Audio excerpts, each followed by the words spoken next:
from 2 p.m. British Summer Time. Gratitude today, transformation forever. Global Namaste. This Guru Purnima, we honor the teachers who shaped our lives. Pay obeisance. Show gratitude. Join us free and online, Sunday the 26th of July, from 2 p.m. British Summer Time. Gratitude today, transformation forever. Global Namaste. This Guru Purnima, we honor the teachers who shaped our lives. Pay obeisance. Show gratitude. Join us free and online, Sunday the 26th of July, from 2 p.m. British Summer Time. Gratitude today, transformation forever. Global Namaste. This Guru Purnima, we honor the teachers who shaped our lives. Pay obeisance. Show gratitude. Join us free and online, Sunday the 26th of July, from 2 p.m. British Summer Time. Gratitude today, transformation forever. Global Namaste. This Guru Purnima, we honor the teachers who shaped our lives. Pay obeisance. Show gratitude. Join us free and online, Sunday the 26th of July, from 2 p.m. British Summer Time. Gratitude today, transformation forever. Global Namaste. This Guru Purnima, we honor the teachers who shaped our lives. Pay obeisance. Show gratitude. Join us free and online, Sunday the 26th of July, from 2 p.m. British Summer Time. Gratitude today, transformation forever. Global Namaste. This Guru Purnima, we honor the teachers who shaped our lives. Pay obeisance. Show gratitude. Join us free and online, Sunday the 26th of July, from 2 p.m. British Summer Time. Gratitude today, transformation forever. Global Namaste. This Guru Purnima, we honor the teachers who shaped our lives. Pay obeisance. Show gratitude. Join us free and online, Sunday the 26th of July, from 2 p.m. British Summer Time. Gratitude today, transformation forever. Global Namaste. This Guru Purnima, we honor the teachers who shaped our lives. Pay obeisance. Show gratitude. Join us free and online, Sunday the 26th of July, from 2 p.m. British Summer Time. Gratitude today, transformation forever. Global Namaste. This Guru Purnima, we honor the teachers who shaped our lives. Pay obeisance. Show gratitude. Join us free and online, Sunday the 26th of July, from 2 p.m. British Summer Time. Gratitude today, transformation forever. Global Namaste. This Guru Purnima, we honor the teachers who shaped our lives. Pay obeisance. Show gratitude. Join us free and online, Sunday the 26th of July, from 2 p.m. British Summer Time. Gratitude today, transformation forever. Global Namaste. This Guru Purnima, we honor the teachers who shaped our lives. Pay obeisance. Show gratitude. Join us free and online, Sunday the 26th of July, from 2 p.m. British Summer Time. Gratitude today, transformation forever. Global Namaste. This Guru Purnima, we honor the teachers who shaped our lives. Pay obeisance. Show gratitude. Join us free and online, Sunday the 26th of July, from 2 p.m. British Summer Time. Gratitude today, transformation forever. Global Namaste. This Guru Purnima, we honor the teachers who shaped our lives. Pay obeisance. Show gratitude. Join us free and online, Sunday the 26th of July, from 2 p.m. British Summer Time. Gratitude today, transformation forever. Global Namaste. This Guru Purnima, we honor the teachers who shaped our lives. Pay obeisance. Show gratitude. Join us free and online, Sunday the 26th of July, from 2 p.m. British Summer Time. Gratitude today, transformation forever. Global Namaste. This Guru Purnima, we honor the teachers who shaped our lives. Pay obeisance. Show gratitude. Join us free and online, Sunday the 26th of July, from 2 p.m. British Summer Time. Gratitude today, transformation forever. Global Namaste. This Guru Purnima, we honor the teachers who shaped our lives. Pay obeisance. Show gratitude. Join us free and online, Sunday the 26th of July, from 2 p.m. British Summer Time. Gratitude today, transformation forever. Global Namaste. This Guru Purnima, we honor the teachers who shaped our lives. Pay obeisance. Show gratitude. Join us free and online, Sunday the 26th of July, from 2 p.m. British Summer Time. Gratitude today, transformation forever. Global Namaste. This Guru Purnima, we honor the teachers who shaped our lives. Pay obeisance. Show gratitude. Join us free and online, Sunday the 26th of July, from 2 p.m. British Summer Time. Gratitude today, transformation forever. Global Namaste. This Guru Purnima. 10, 9, 8, 7, 6, 5, 4. Global Namaste. Good morning, good afternoon, and good evening to all of you from wherever you have joined us. I'm your host, Amrita, and I welcome you to this very special episode of Guru Purnima. This episode is special in many, many ways. And before we invite our guests and our little ones who are very excited to share their prayers, their little wishes for their teachers and gurus, it's time to chant Gayatri Mantra. I'll be holding this affirmation. You can chant any affirmation of your choice. Om Bhur Swaha Tat Saviturvarenyam Bhargo Devasya Dhimahi Dhiyo Yo Na Prachodayam. Om Bhur Swaha Tat Saviturvarenyam Bhargo Devasya Dhimahi Dhiyo Yo Na Prachodayam. Om Bhur Swaha Tat Saviturvarenyam Bhargo Devasya Dhimahi Dhiyo Yo Na Prachodayam. Om Shanti Shanti Shanti.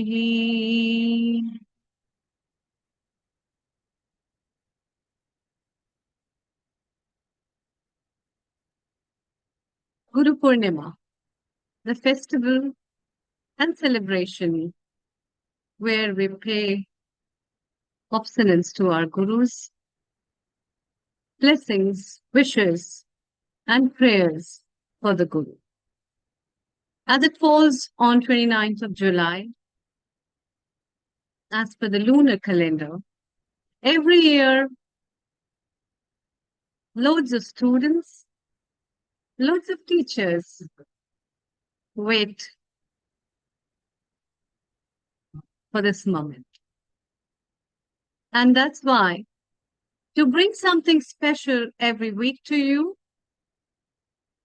and to give some teaching and learning for everyone, we are here to bring you this special episode of Guru Purnima. It's also a day where we remember our gurus, we remember the teachers, may it be our parents, may it be our teachers in life, or the teacher within you. We wait for everyone. And this time, as we pray and give the blessings and take the blessings, it is a big learning for all of us, where we share things, we learn some lessons, we remember our teachers, and a lot more. So for this today, I'm very glad to invite our contributors, our resident contributors on board, who are with us. And global namaste to you. A very warm welcome, Dr. Kailash Parekh, and also Dr. Anukul Goswamiji, who has joined us from the United Kingdom. Dr. Kailash Parekh, it's Guru Purnima special. What message would you like to give to our viewers? Global on Namaste Guru to everyone and happy Guru Purnima.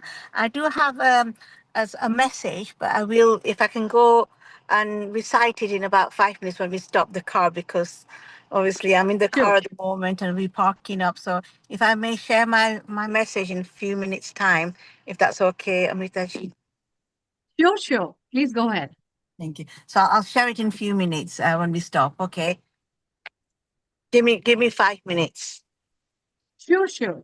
Dr. Anukul Goswami ji, you have been in the journey of army, of physicians, learning from learned people right now till now. What message would you like to give to our viewers and also to the teachers who have made your life? Over to you. Absolutely. Thank you very much. Global namaste to everybody. The most important bit is the knowledge is everywhere. Once there was been creation, there is knowledge everywhere. It's just a question of how we have access to the knowledge. The person who ultimately gives us the chance to see the outside universe and learn everything from there is something who is actually called the Guru. So Guru Vyasa, or it's also called the Vyasa Purnima, that is one person who has given and written down all the Upanishads as well as the big grunts of our culture and traditions. Now, that is something that is very, very important to realize, that Guru is not a person who just gives you knowledge, but it also gives you the chance to see how to access the knowledge, how to interpret it correctly. And that requires one very important thing as to how to look into our inside so that we can interpret the things correctly, the way it is there in the world, and understand it appropriately. So it's just not merely collection of knowledge. It is also collection of the right information. It's also know how to collect that information.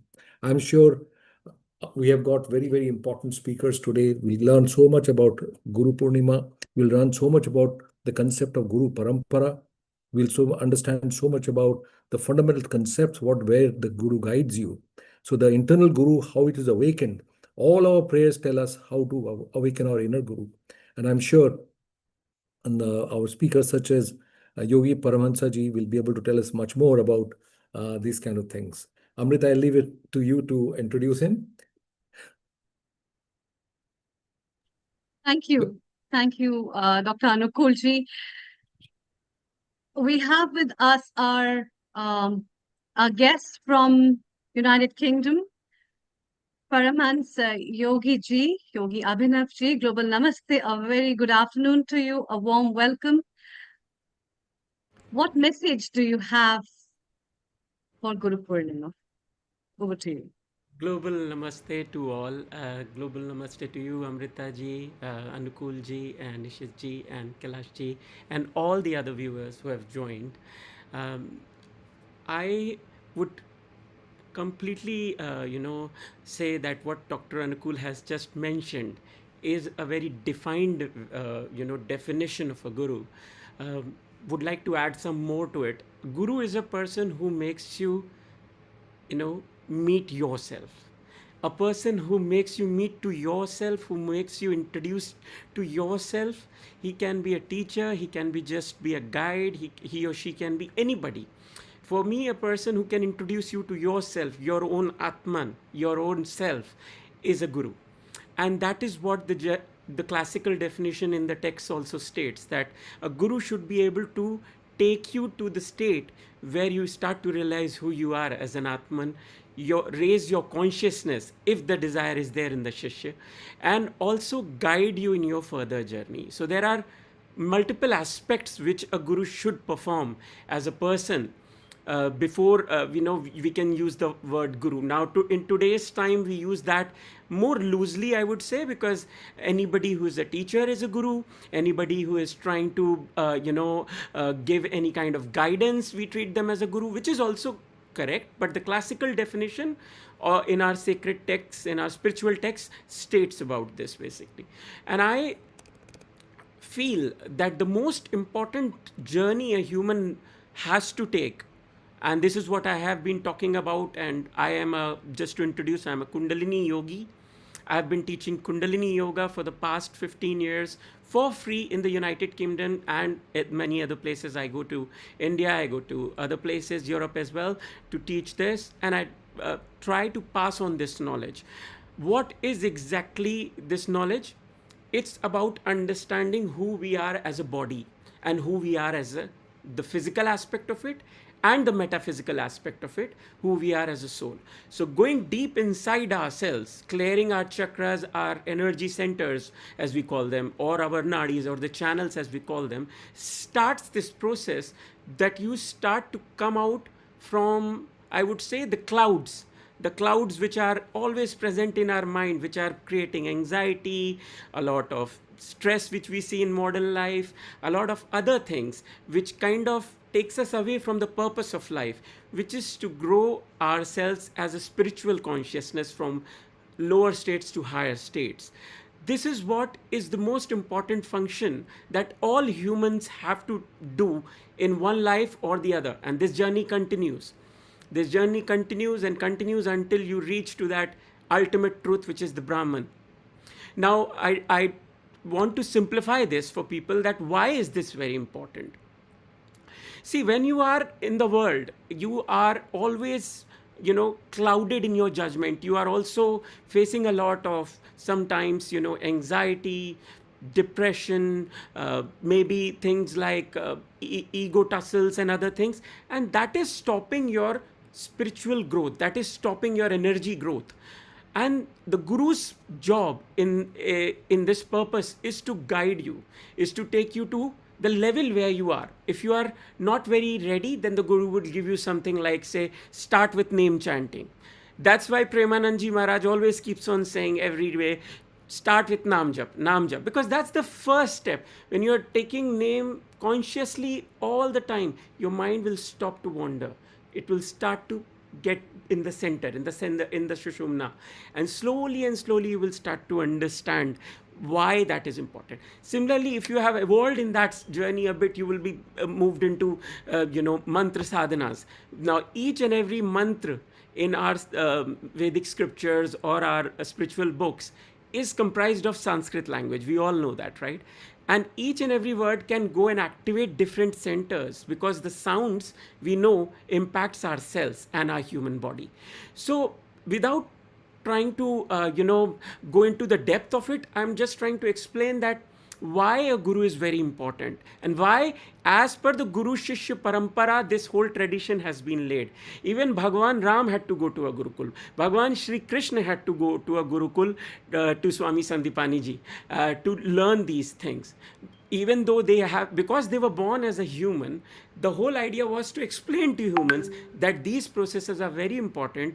Everybody should do this, and these learnings can be imparted by a realized master, who we also call as a guru, who can take you and explain you that eventually what matters is how you have started to live consciously. I think healing all of our earth is all about that, living consciously, living in a way that you are making a positive impact to the environment, healing our earth. You are healing it, Yeah. and you can only heal it Yeah. when you are yourself healed, right? If you have True, healed true. yourself, if you have Thank you. evolved in that journey, then only you can heal. So my message to everybody would be, start creating that strong desire to find that guru. When you have that desire, the right guru will come to you, or you will reach to them, and you will start getting the knowledge, and you will start walking on this in this journey consciously and growing yourself. True. Hari Om Tat Sat. True. Thank you so much. Thank you so much for your message. It's time to move from United Kingdom to India, where we have our guest, Dr. Jitendra Patwari ji, and we have Rohini Vayedya. Global Namaste to both of you. A very Global warm Namaste, welcome. Amrita. Global Namaste, everybody here. Global Namaste. Namaste, Namaste. So, I'm very pleased to introduce Rohini Yes. ji. Just to say that teachers are also gurus. For 40 years, she has remained a music teacher. She has many laurels in her pocket. Some British award is also there I'm not very sure, but some international award for education, and that is in her pocket. And even now, after shifting to Canada for many years, immediately after shifting to Canada, she is doing the job of teaching music and is connected with the biggest senior group of Toronto. So rather speaking more on Rohini Ben, I'll request Rohini Ben to please come out with your all singing and whatever you want to say. Let's welcome her. Global Namaste, Rohini ji. Yeah. A very warm welcome. What message do you have at Guru Purnima? And you're maybe good.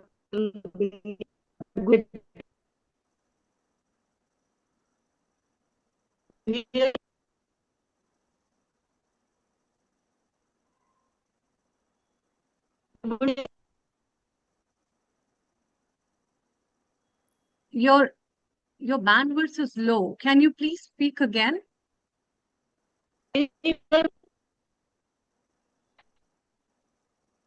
Yes, please go ahead with your message on Guru Purnima. To share my experience, the group. One more I would attend, I would like to studying the book. So for stories about the people thought the was to move on the next. Rohini Ben, are you all able to listen? No, Please, Rohini would you ji's please try to? this its bandwidth Something is is very wrong with low. the sound. Please check. I think Yeah. it'll be good for her to rejoin.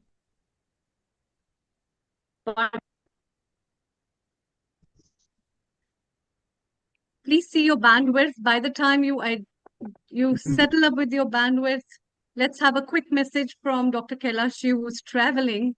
And Global Namaste to you. You're muted, Kindly Kailash. unmute. Yes, sir.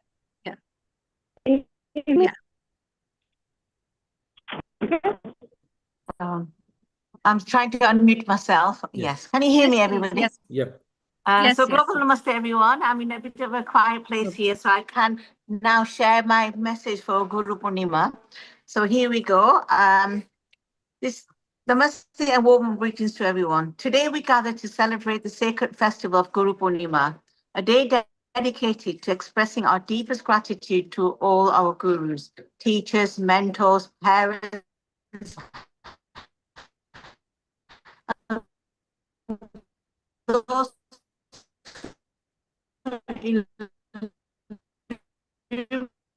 illuminate our path with wisdom. In the Hindu tradition, a guru is far more than one who removes the darkness of ignorance and awakens the light of wisdom within us. The Sanskrit word guru itself reflects the profound meaning. Gu means darkness, and ru means the remover of darkness. One of the most revered verses reminds us of the divine role of guru. Guru Brahma, Guru Vishnu, Guru Devo Maheshwara, Guru Sakshat Para Brahma, Tasmai Shri Guru Namaha. The Guru is the creator, the sustainer, and the transformer.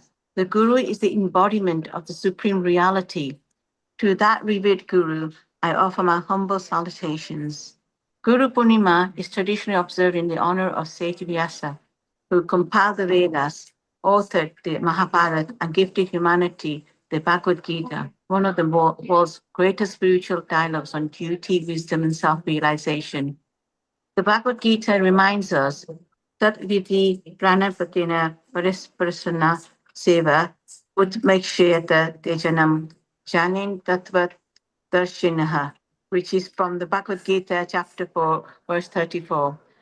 It means approach those who have realized the truth with humility, sincere questions, and a spiritual service.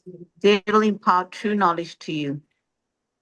The verse teaches that wisdom is not simply acquired through books or information, but through respect, reflection, and willingness to learn. The ancient prayer from the Upanishads beautifully captures the essence of the Guru's mission.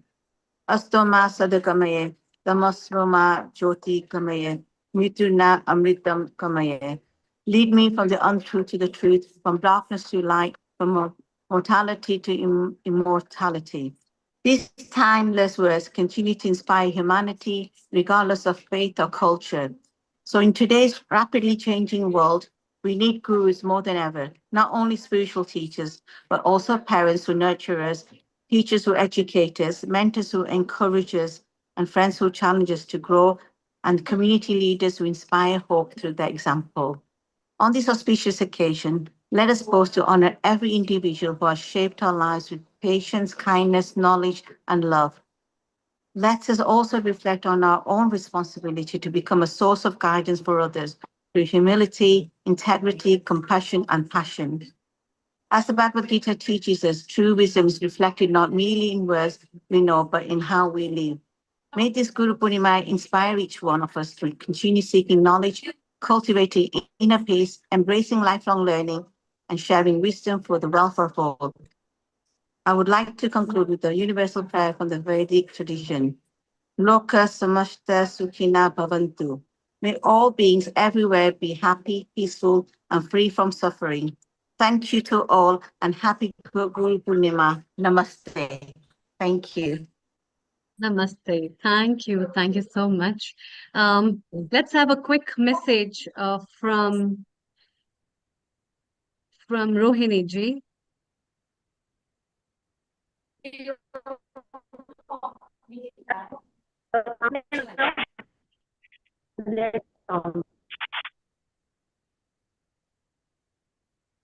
Can you hear us?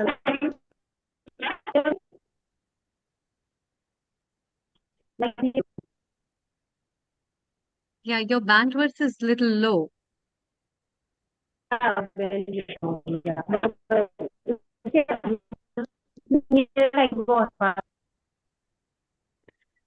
We cannot hear, so yeah, just suggestion is to maybe log back in. Yes. Can we have the message from Dr. Pooja Koyani? We'll take you in very soon, Rohini ji. Global Namaste, a very warm welcome to you, Dr. Pooja. Hello, Global Namaste to everyone. Am I audible? What's your message for Guru Purnima? Please go ahead. Yeah, just 1 second. Am I audible to everyone? Yes. Yeah. Okay. So, Global Namaste and thank you, Healing for Our Earth and Dr. Jitendra Patwari, sir, for counting me to speak on this global stage about Guru, importance of Guru. One truth is universal that behind every successful doctor or behind every confident woman or healed patient, there is a Guru who believed first in them. So the Guru disciple tradition initially comes from ancient India, and we know the Guru word comes from Sanskrit, originally came from Sanskrit. That means someone who shines light on your true nature. So in my life, if I erase my name Pooja in my story, there are 5 other names who will still remain. These all names of my gurus. So in India, we call them guru. In my hospital study life, I call them mentor. In my life, I call them guide. Different names, but one truth, that one universal truth, that behind every alignment there is a guru and its compass, its direction, because the doctor treat the disease but guru treat the direction of our life. So in my age, since my childhood, my first guru was my parents and my grandparents. My parents and my grandparents who taught me not from books only, but they taught me the values of life. They taught me the strong, hard work, your strong nature, your dedication, humanity towards everyone, and they show me the path to dream bigger. They show me that how to treat people. They show me the real meaning to be a doctor. That if you are doctor, this is not only doctor profession, but you are serving to humanity. You are serving to person. That is more important. During my hospital life, my medical studies, my seniors, my teachers, my professors all taught me about medicines and diagnosis, and I'm really thankful to all of them. And they taught me diagnosis also. And one thing my PG teacher told me that, Pooja, patient will not remind your prescription, but they will remember your words and how you made them feel during their visit. So in these touchy lines, and I had made this motto. So in my clinic, I treat each and every patient like this and like my family member, and they always remember me by the way I made feel them. And the third one, my own life, the happiness, sadness, success, failure, everything that came in my life. My life taught me resilience, taught me how to tackle each and every situation with having faith in my Guru. And those faith come from my spiritual Guru. One is Saint Sri Shiv Kripanand Swami, and another one is Dr. Chitendra Patwari sir, who is present in this meeting. So sir has taught me how to be present each and every time, how to be confident and have faith in our life, in ourselves. And like meaning of Guru is show light in someone's life. That Jitu sirs always inspire me that your capacity, your caliber is more than you think. And he always gave me so many puzzles and so many hard situations. And he knows very well that I came out from this. But even though I have no faith in myself, but I believe him as my Guru. So thank you, thank you, thank you. And today I bow to all my Gurus, and thank you, Healing Our Earth, for giving me such opportunity. Thank you so much. Thank you very much, Poojaji. It is fantastic hearing you talking about Dr. Jitendra Padwari as well, which is great news because we know how much he has been involved in these activities and also giving guidance to so many. So I leave it to Amrita ji to take us to the next step of our program. Yeah, Dr. Jitendra Patwari ji, a word before we move to Bhaktivedanta Vishakha Devidasi ji. Over to you. What I'm suggesting, Rohini is still here. Shall we try her first? And regarding Pooja, Yeah, we I will would try like to bring her back. It's time to first welcome our guest who is with us, Vishakha Devidasi ji. Okay. The Yes, global yes. namaste to you and a Namaste, very namaste. warm welcome. Namaste. Hare Krishna.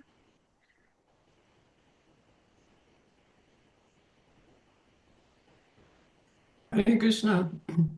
Hare Thank you so Krishna. much for inviting To me. all those who are new, I would like to introduce her, a very popular spiritual soul, Vishakha Devidasi ji, who is not only a temple president of Bhaktivedanta Manor and a disciple of ISKCON's founder, Sri Prabhupada, but also a prolific writer.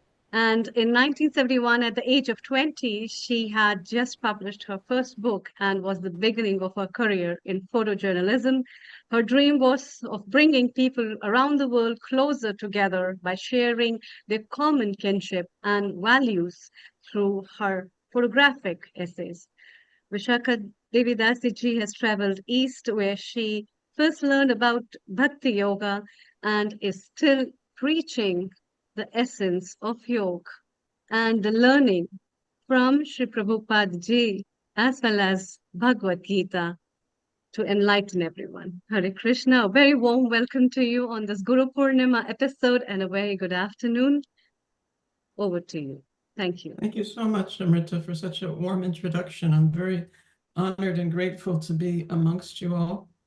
I'll just say a few prayers and then a few words about the Guru, such an important topic. Om Gana Tamarandasya Gananjana Salakaya Chaksu Unmilitam Yena Tasmai Shri Gurave Namaha. Namam Vishnu Padaya Krishna Prastaya Bhutale Srimate Bhakti Vedanta Swaminiti Namane. Namaste Saraswati Deve Gauravani Pracharane Nirvisesa Sunyavadi Vaskyata Deshatarane. Jaya Shri Krishna Chaitanya Prabhu Nityananda Shri Advaita Gadadhar Shivasadi Gaur Bhakta Vrinda. Hare Krishna, Krishna Krishna, Hare Hare, Hare Rama, Rama Rama, Hare Hare. Vanchakalpa tarubhyascha, Kripa Sindhu Bhyevacha, Patitanam Pavanebhyo, Vaishnavebhyo Namo Namaha. So yes, as Amrita was saying, I was 20 before I became introduced to spiritual life. My background was not unusual, I think, for a Western person. My parents were both raised in very religious families, my mother in the Roman Catholic tradition and my father in the Jewish tradition. And both of them independently of each other as they grew up, they felt their respective religions had so many rituals, but no solid substance, no real philosophy, no reason for all the rituals to take place. And so they became very disillusioned and disappointed by their religions. They found they didn't have much meaning, maybe a lot of superstition, a lot of formality, but not a lot of nourishment for them. So they gave up religion and they raised my brother and I as atheists. For the first 20 years of my life, I never went to any temple or synagogue or church or religious institution of any sort. And in fact, I thought those people who were religious couldn't face the cruel realities of life. And yet, at the same time, although I was doing very well in my profession, I had studied photojournalism in college and I was a photojournalist. I had already published a book, as Amrita mentioned. So that was there. I had friends, I had a career set out for me, which I had connections. And yet I felt a certain emptiness in my heart, in my life, that I couldn't identify, but it was quite real, quite present.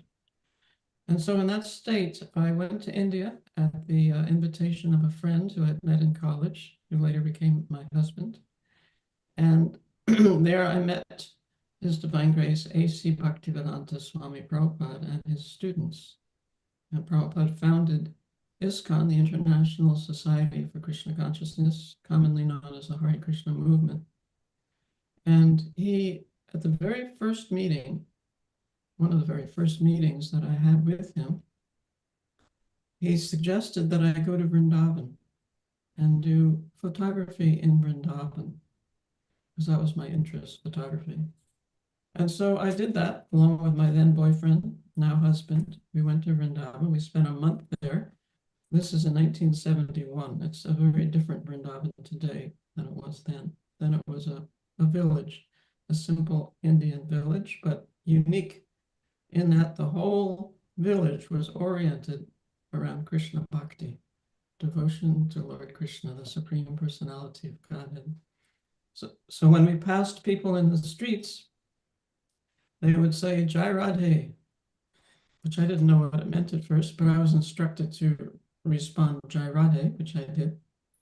And then there'd be people on every street worshiping Krishna, serving Krishna in different ways, chanting Krishna's names. The whole town was imbued with service to Krishna, love for Krishna, remembrance of Krishna, articles in the stores, all for Krishna, Krishna's Murti, and so on.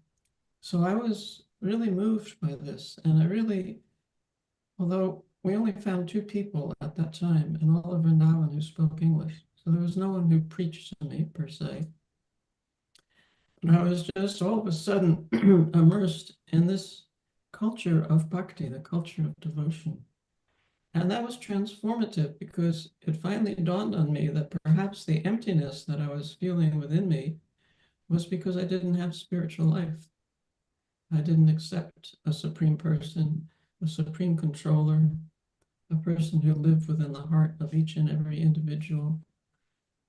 So then after Vrindavan, we actually began traveling with Srila Prabhupada throughout India. We went to Calcutta, we went to then what's called Madras, then what was called Bombay. We went to Delhi with him. So I was able to hear from him, his lectures, and the philosophy was so rich and so satisfying, and he presented it with such authenticity and reasoning and logic that I thought, yes, this is what was missing in my life. This is really where I should give my energy. Whatever talents I may have, I should give it in this cause to help others become Krishna conscious, God conscious, spiritually oriented, and also to help myself in the same way.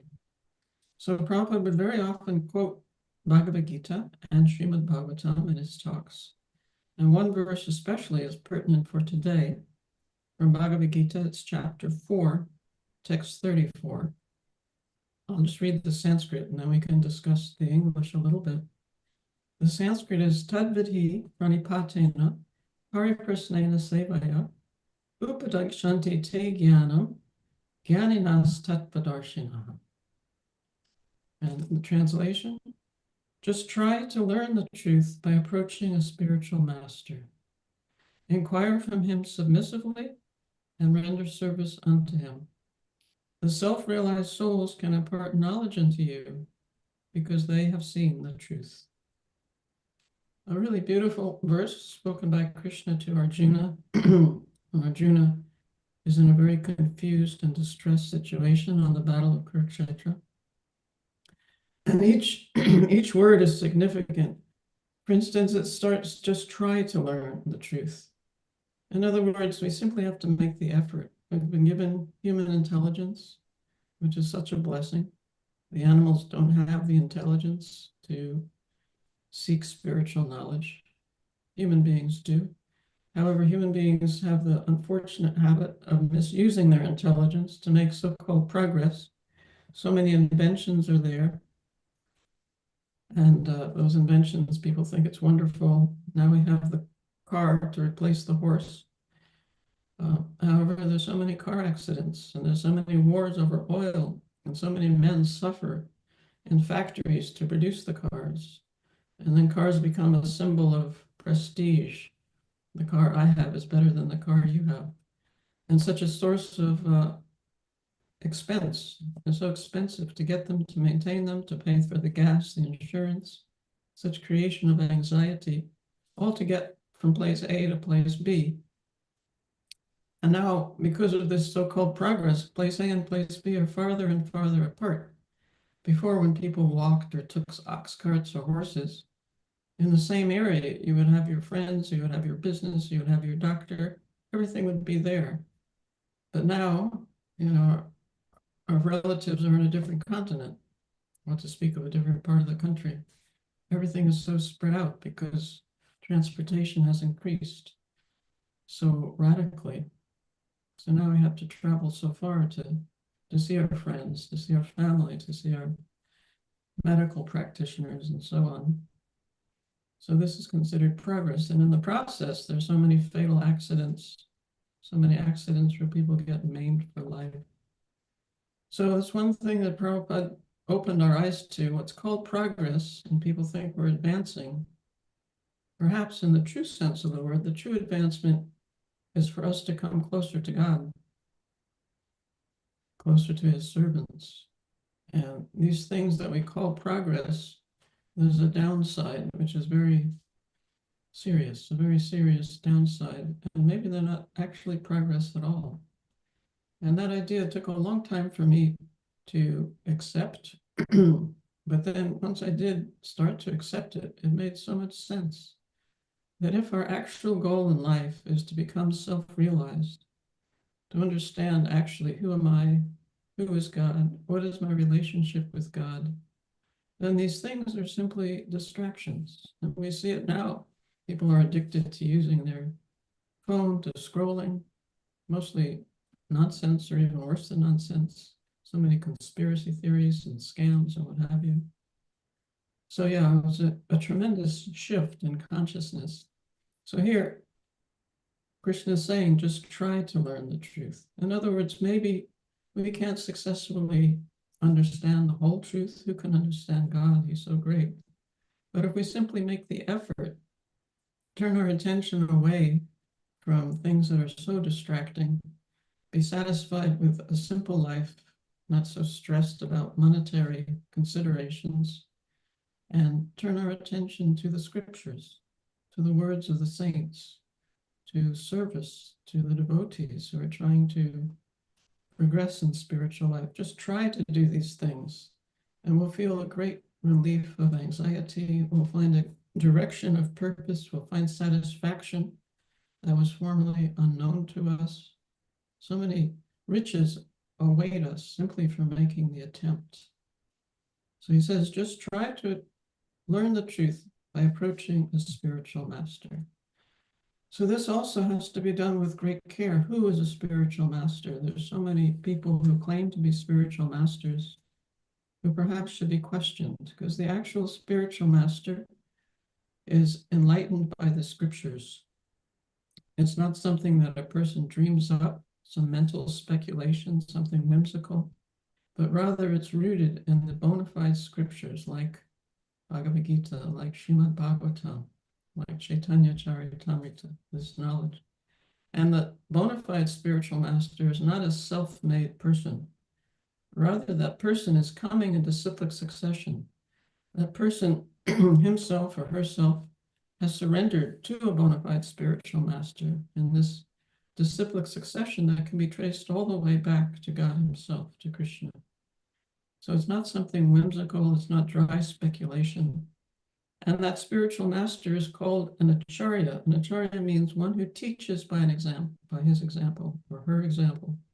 And that is not that they speak something beautiful, very moving, very eloquent, and then they do something else, contrary to what they've been saying. But the acharya means one who teaches by example. That means whether they're behind closed doors by themselves, or they're in front of thousands of people, or they're in front of a small group, they're immersed in God consciousness. They're immersed in thinking of God and serving God and understanding God and giving that knowledge to others. Such a spiritual master is such a source of inspiration, such a source of, he or she evokes tremendous love and a tremendous desire to serve that person, to emulate that person. So we found that, and Srila Prabhupada, just not just myself, but thousands, he had thousands of disciples, thousands of well-wishers. And here was a person, he hardly slept, and during the wee hours of the morning, he would spend translating the Sanskrit scriptures to English and giving elaborate commentaries on those verses that he was translating. And then throughout the day, he would be teaching and preaching. So he would teach his disciples how to cook. No one knew the vegetarian cooking. At that time, he came to New York, and it was a place full of drugs, full of illicit sex, full of meat eating. And in that situation, he sat down, he chanted the Hare Krishna Maha Mantra, and he spoke Bhagavad Gita. And there were some sincere seekers who had the strength of character to give up their bad habits on the request of Srila Prabhupada and to become his disciples, which meant, it's described in this verse that we read, three things. Inquire submissively. That's pranipasena, yeah. Jnaninas, well, the word order that Krishna gives it is pranipatena. First, you surrender submissively, and then pariprasnena. Then you make inquiries of the spiritual master, and then sevaya. Then you render some service. So his young seekers, they were able to give up their bad habits gradually, not all of a sudden, but gradually, as they heard from Prabhupada. And they made inquiries, sincere inquiries. It wasn't that they were there to challenge him, although many people did challenge him. It wasn't there, they weren't intending to argue and win arguments, debates. They wanted to make inquiries about the process of self-realization. So they did that, and he satisfied their questions through quoting the scriptures. And then they rendered service. Prabhupada would teach them how to cook and how to offer their vegetarian preparations to Krishna, and how to distribute prasadam, Krishna's mercy, to anyone and everyone who wanted it. So this service went on. More temples were opened. Many more people came because they were searching for something genuine. And the last sentence here, the self-realized souls can impart knowledge unto you because they have seen the truth. So yes, that knowledge is available to any sincere person. It's not that you have to have great education or any great material qualification. The actual qualification is sincerity. The sincere desire to have knowledge and to be able to submit to someone who does have knowledge and to inquire sincerely from that person and then render service. And then this whole beautiful, rich culture that you are all so familiar with, the culture of God consciousness, can be open to that person. And then the hankering and lamenting that goes on constantly in this material world, the jealousy, the backbiting, the politics, all those things can become minimized in our lives. We don't have to be disturbed by them. We don't have to focus on them. We know from day to day what will go on. It's just different flavors of the same thing. While we can concentrate on the higher truth, the lasting truth, the truth that will actually give us pleasure and happiness and direction in life. So these things, beautiful things, are available. And it's not that we have to be very rich to attain them.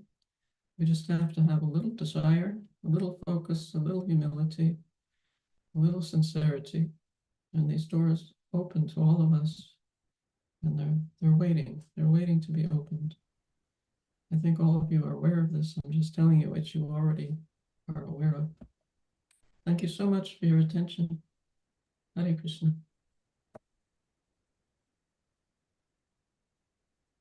I can't hear you. You would unmute yourself, Amrita, I think. Yeah.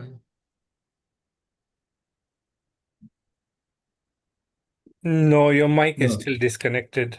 Visakha-ji, we have heard from you even earlier on the previous occasion. It has been very illuminating in the past as well. While Amrita gets her voice on the systems, I just want to thank you for immense valuable information in the past.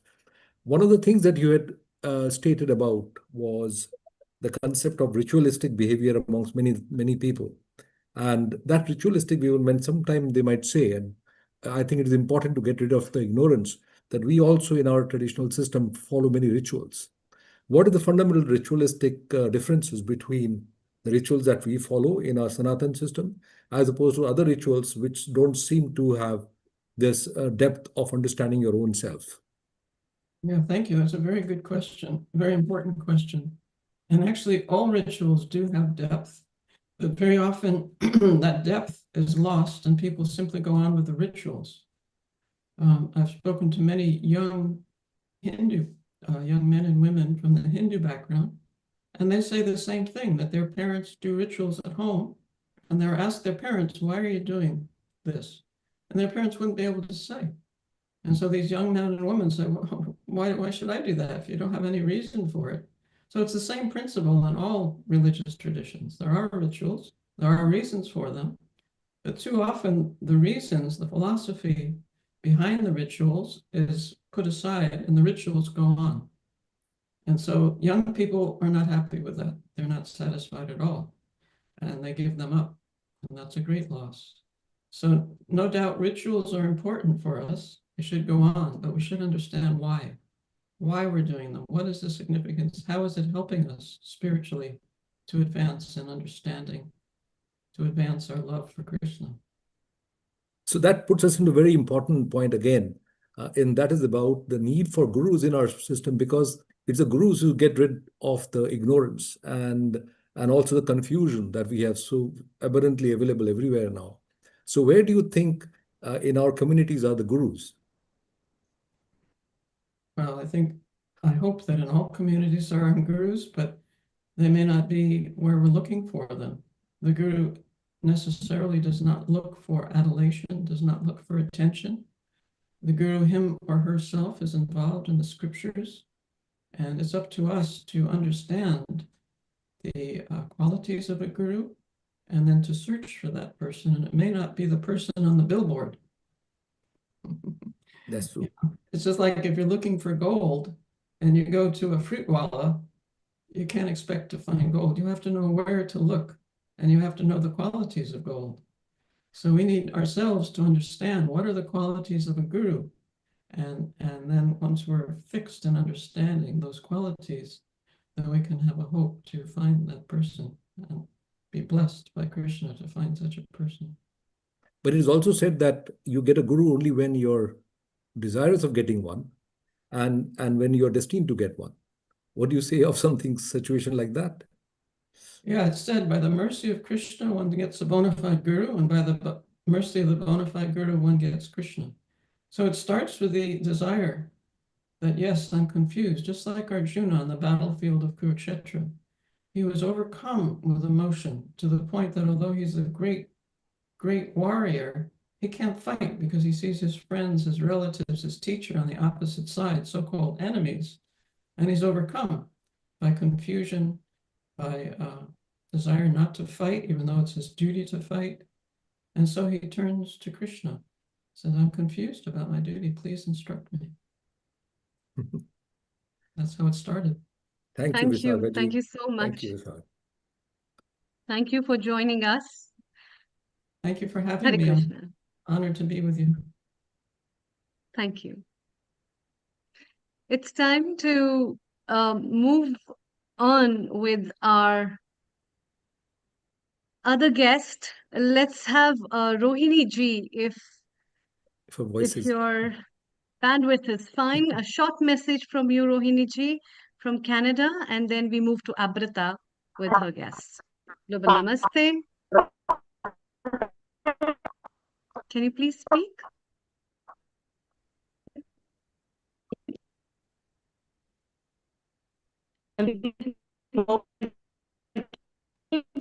Yeah, can you speak again?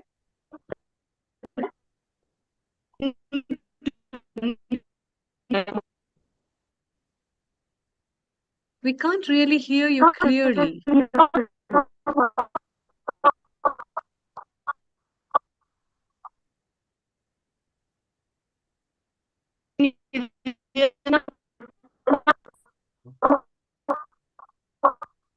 Can you just say your short message and then we move to Abrita? Otherwise, you can join again. There's no problem. We're not able to hear anything, Rohini ji. For a very important message from a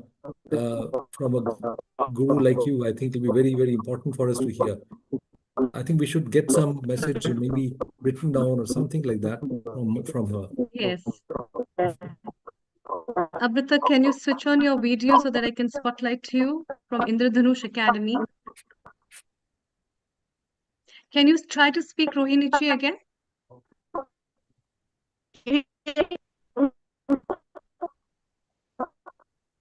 Yeah, my video is on. Can you guys see me?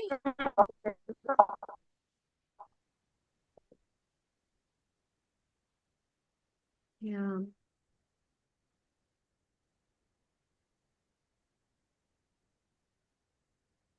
Yeah.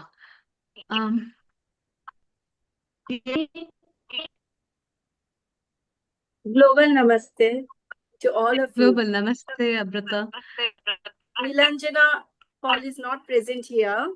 So on behalf of Yes. her, as a Kathak teacher of Indradhanush Kids family, I welcome you all on this occasion. So I would like to start this session with a very special saying. Guru Brahma, Guru Vishnu, Guru Deva Maheshwara, Guru Sakshat Param Brahma, Tasmai Shri Guru Deva Namaha. So as a Kathak teacher, I believe that Guru is a creator of knowledge, preserver of values, and the guidance who transforms our lives. And I do believe that dance is not only a performance, it is a worship, and it is like Guru Shishya Parampara. And as technology advances, information is available everywhere, where they can learn dance from YouTube, Facebook, Instagram. But wisdom is such a thing that passes on from one heart to another. So I would like to welcome Isha Yadav, who will be showing dance on Guru Vandana, followed by Krishna Kavi. Yeah. I hope it's not. No, not a copyright music. Yeah, it's not a copyright. It's a Kathak composition by Pandit Biju Maharaj ji. But it's not a copyright, right? No, not at all, not at all. So, Okay. Isha, are you ready? Please unmute yourself, Isha.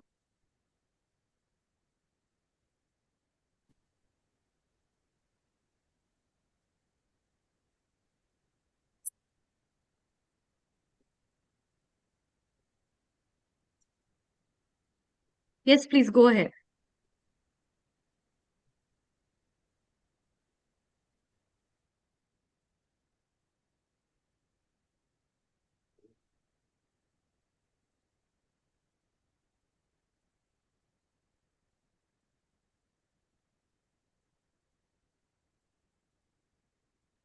Please unmute yourself, Isha.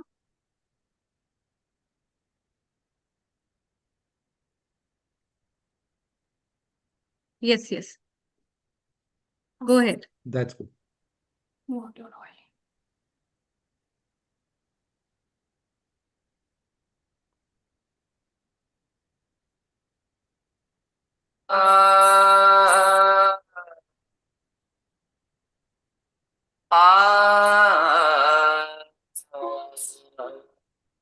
Guru Brahma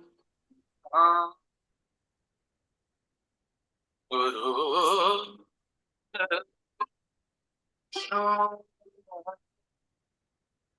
Guru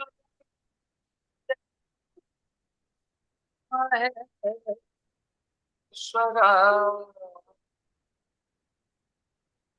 Guru Sakshat Para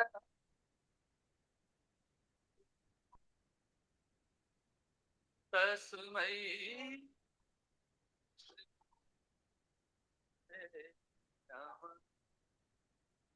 Tasmai Shri Tasmai Shri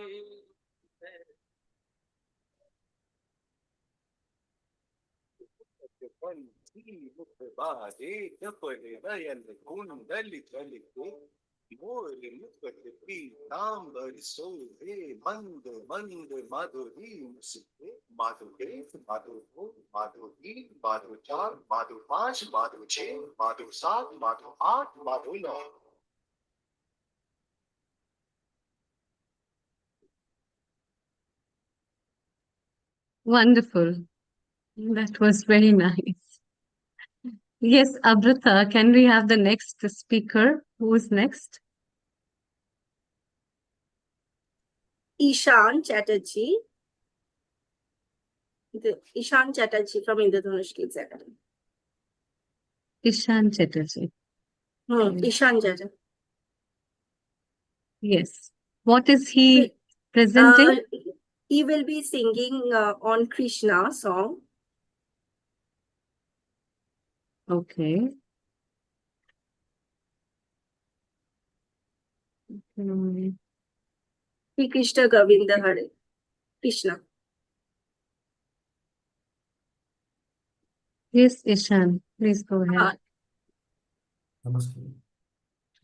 नमस्कार श्री कृष्णा गोविंद हरे मुरारी हे नाथ नारायण वासुदेव श्री कृष्णा गोविंद हरे मुरारी हे नाथ नारायण वासुदेव कृतवात स्वामी सखा हमारे पृथ्वात स्वामी सखा हमारी हे नाथ नारायण वासुदेव श्री कृष्ण गोविंद हरे मुरारी हे नाथ नारायण वासुदेव पृथु ठाकुर हमारे प्राणों से प्यारे ठाकुर हमारे प्राणों से प्यारे हे हम है तुम हो हमारे तुम हमें तुम्हारे हे नाथ नारायण वासुदेव श्री कृष्ण गोविंद हरे मुरारी हे नाथ नारायण वासुदेव श्री कृष्ण गोविंद हरे मुरारी हे नाथ नारायण वासुदेव गैया चुरैया मक्खन चुरैया गैया चुरैया मक्खन चुरैया दिनों की नैया के तुम है कि नैया हे नाथ नारायण वासुदेव श्री कृष्ण गोविंद हरे मुरारी हे नाथ नारायण वासुदेव नमस्कार Namaste. That is That very, was very well done. beautiful. Yes, Amrita. Who is next? Yes, Arya. Arya, can yes, Arya.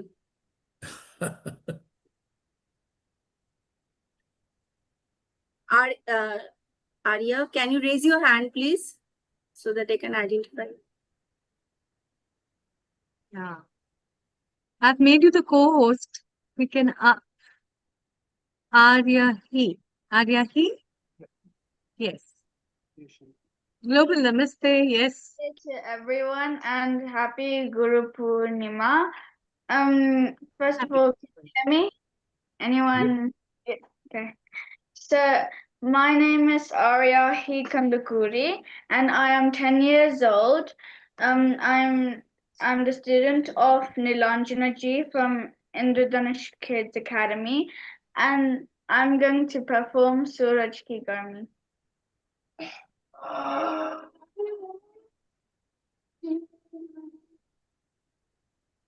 Yes, please.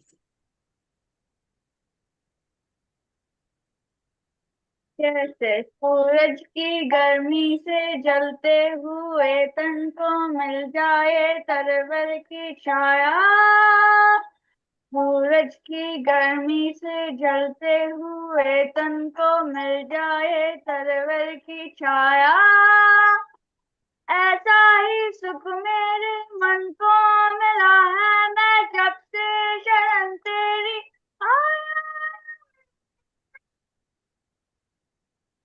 सूरज की गर्मी से जलते हुए तन को मिल जाए तरवर की छाया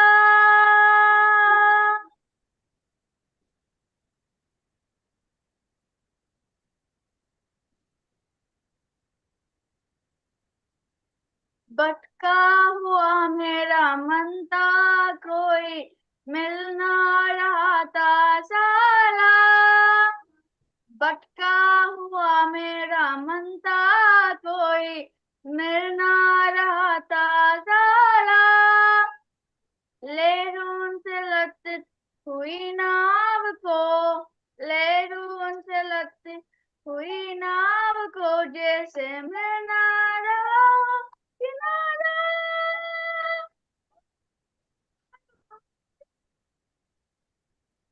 उस लटका हुई नाव को जो किसी ने किनारा दिखाया, ऐसा ही सुख मेरे मन को मिला है, मैं जब से शरण तेरी आया मेरा।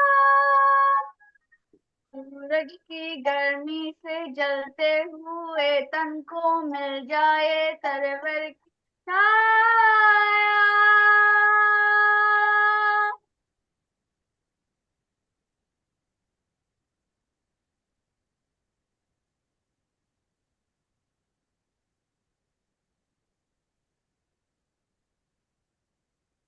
That was beautifully Thank sung, you. Aryahi. That was so nice. Sorry. Okay. बने आग चंदन के जैसे, राघव कृपा हो जो तेरी, शीतल बने आग चंदन के जैसे, राघव कृपा हो जो तेरी, उजियाली पूनम की हो जाए राती, उजियाली पूनम की हो जाए राती, ज्योति अमावस्या तेरी।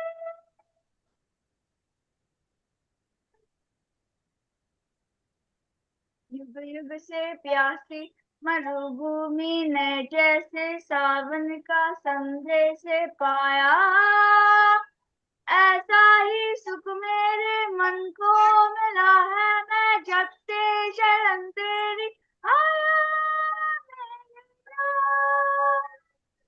सूरज की गर्मी से जलते हुए तन को मिल जाए तरवर की छाया।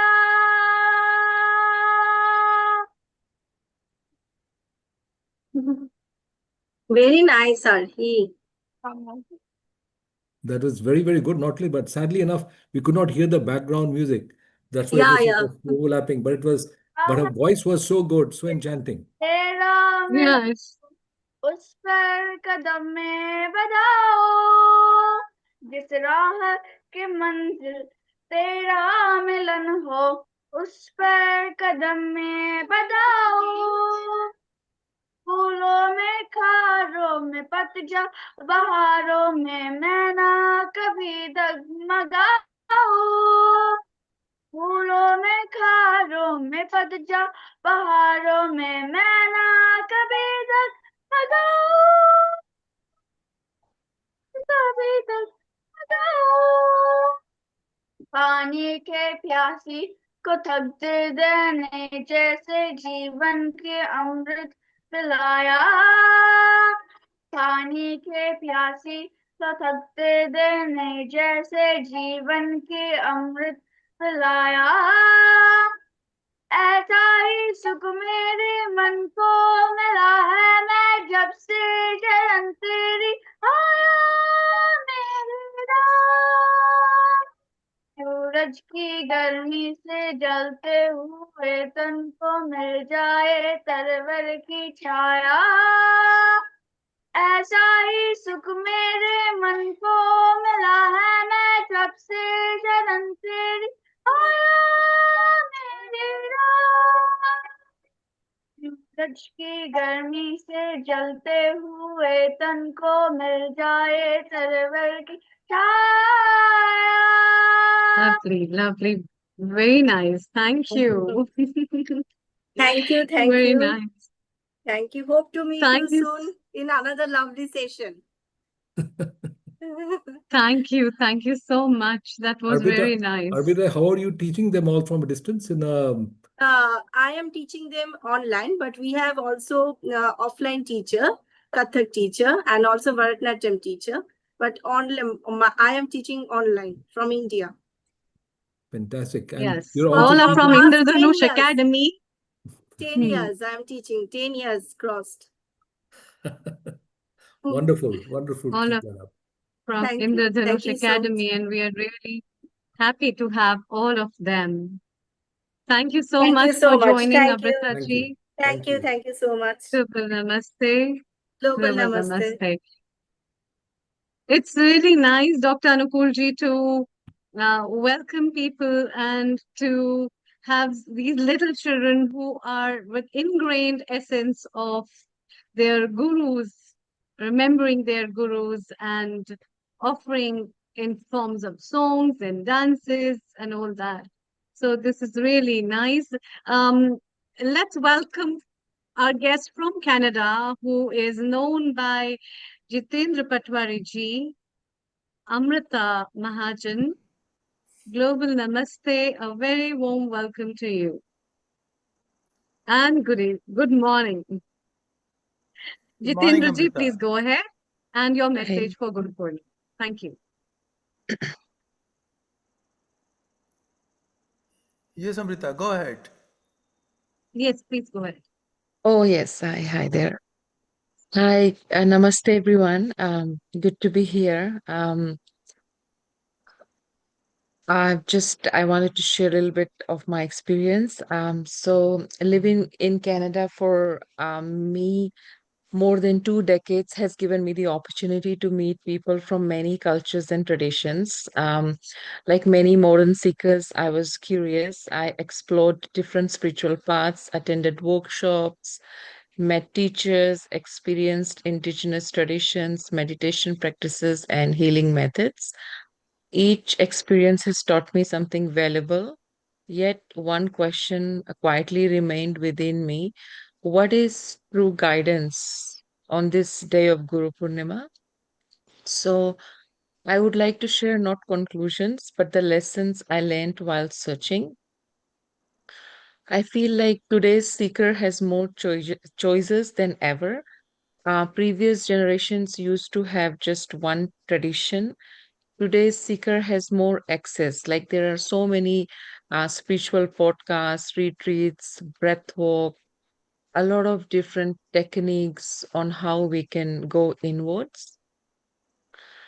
We have more generations than we have more teachers than any other generations that ever had, and it's good because then we have a lot of ways to kind of transform ourselves and reach to our inner core self.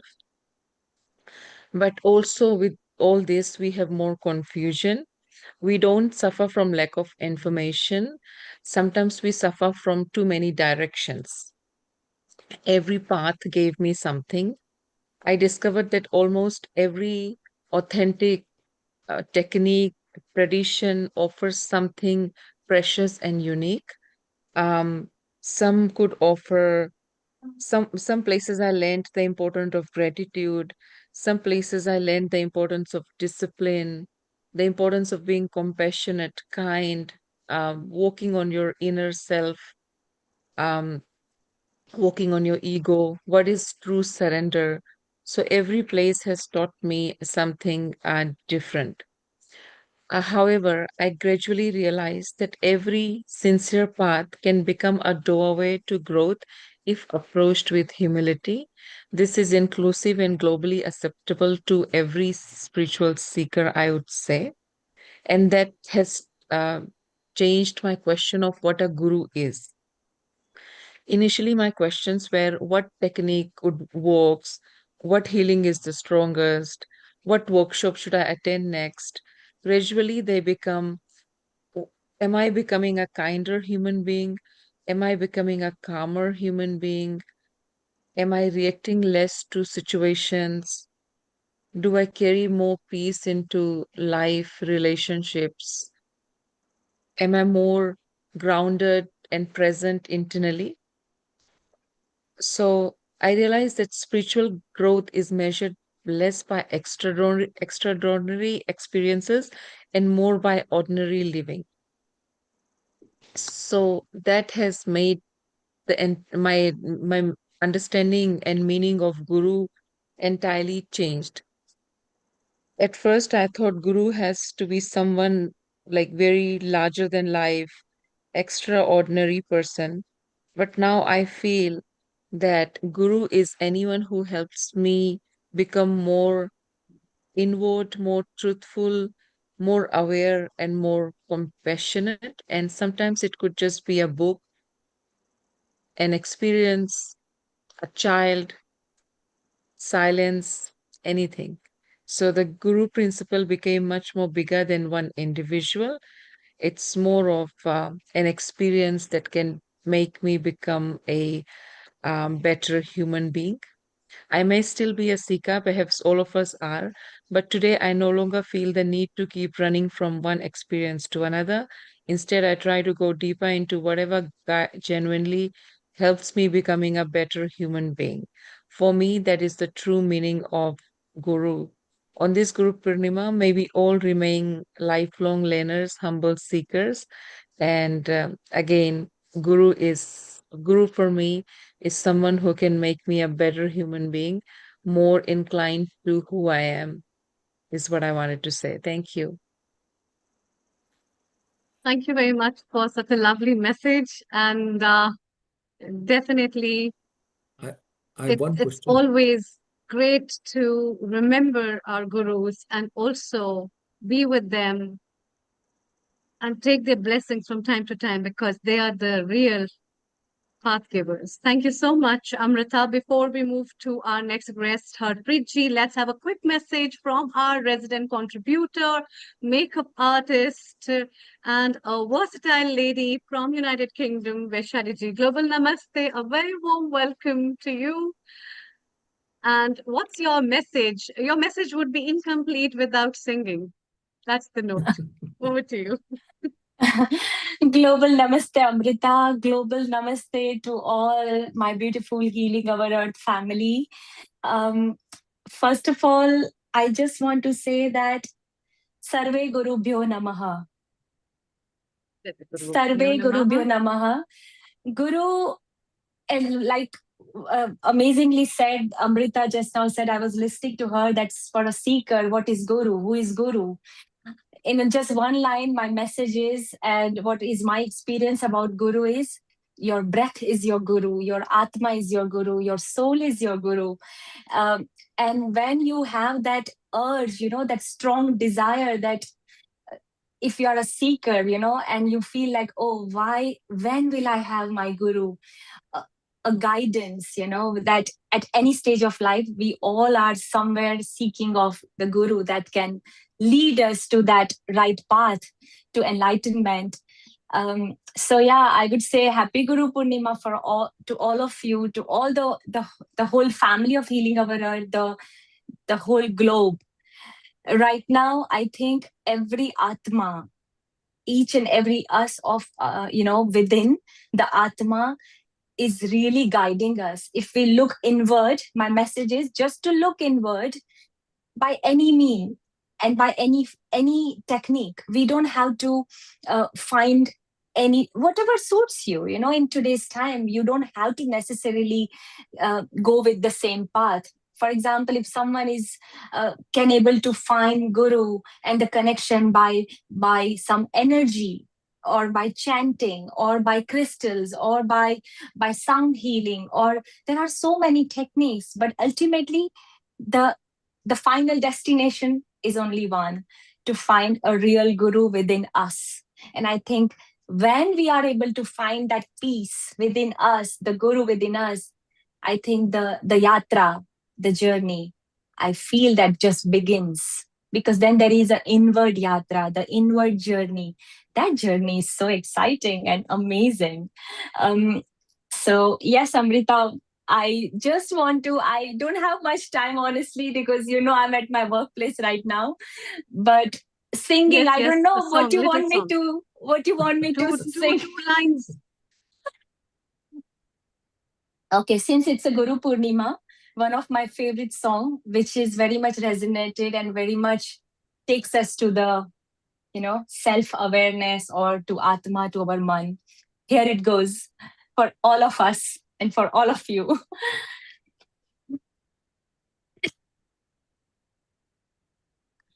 तोरा मन दर्पण कहलाए, तोरा मन दर्पण कहलाए, भले बुरे सारे कर्मों को देखे और दिखाए, तोरा मन दर्पण कहलाए, ये तोरा मन दर्पण कहलाए, मन ही देवता मन ही ईश्वर, मन से बड़ा न कोई, मन ही देवता मन ही ईश्वर, मन से बड़ा न कोई, जग से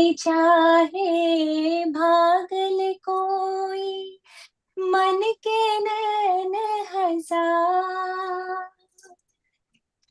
इस उजले दर्पण पर प्राणी, इस उजले दर्पण पर प्राणी, धूल न जमने पाए, तोरा मन दर्पण कहलाए, तोरा मन दर्पण कहलाए.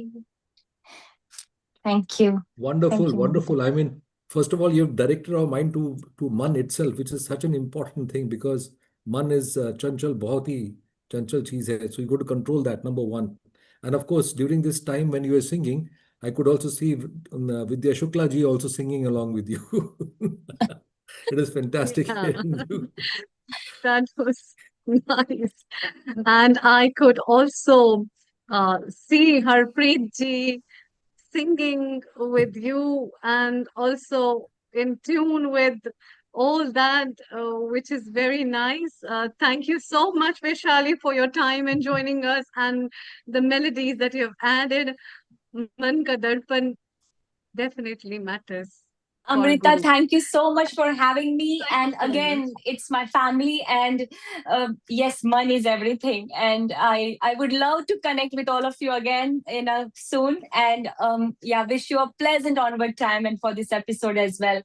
Not to Thank you, forget the Amrita. darpan. Thank you so much. Not to Yes. forget the Thank you. darpan. Namaste. Yes. Bye bye. Thank you. Have global namaste. Bye bye, Bye-bye. everyone. Namaste. Thank you. Thank you. Bye. So Dr. Anupul ji, it's time to welcome Harpreet ji from India, and I could see her melodies that are around her. Dr. Jitendra ji, over to you. Please welcome her, and we will not let her go without singing. Yeah, Over to yeah, you. Thank definitely you. she will sing. When she's singing in Gurudwara, why not here? The word itself Bilkul. is Guru Bani. Exactly. She's a Guru Bani singer. And today we are talking about Guru Purnima. So without taking much time, I'll tell her to sing to make us merged in a sweet voice.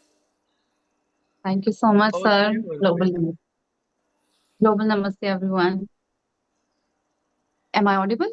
Yes. Quite horrible. Gigi. Okay. Yes, please go ahead. Okay. So first of all, I'd like to thank this whole team of Healing Our Earth, who always inspires us in spreading love and motivation and awareness to our planet Earth. Thank you, Dr. Jitendra Patwari, sir, for always being there, guiding me, giving me this platform. Means a lot. And for all the other things that you have been doing to me, and you helped me so much in making me grow out of all my insecurities and fears and all the things, all the kachra that I had in my subconscious. You took it all out. And this is this personality that you are seeing me now. I was so camera shy, I wouldn't come in front of the camera. And now look at me. I have my own channel. I have an Instagram channel. I have my YouTube channel, and I can freely sing in the gurdwaras. Earlier my voice would tremble when I would sing in the gurdwara, but now it comes out with a good flow. So I'll uh, present this shabad to you all that I sing in the gurdwara. is for the Guru Mamle in Rag Bhim Palasi. I have my harmonium here. Well, let me know if you hear it. Is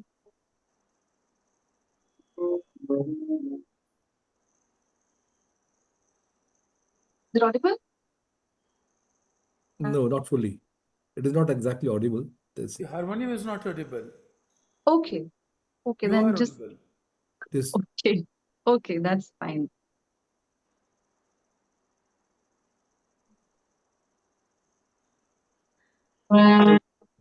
Satguru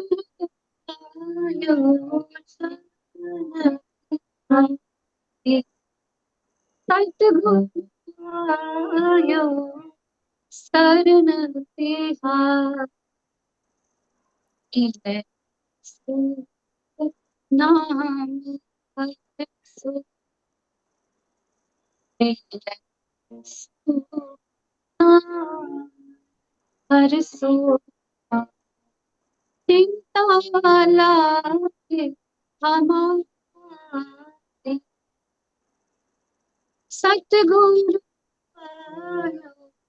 Saran Tiha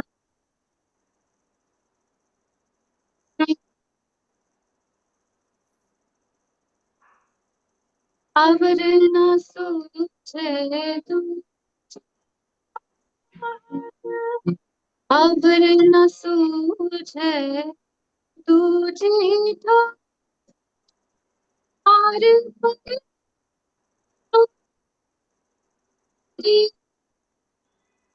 हार तो तू सतगुरु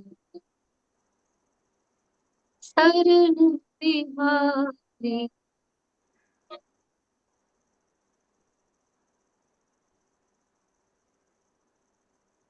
लेखा छोड़ हले को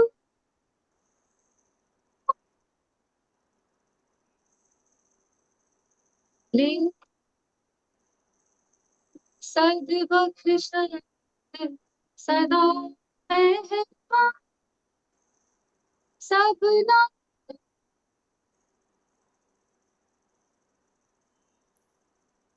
सबना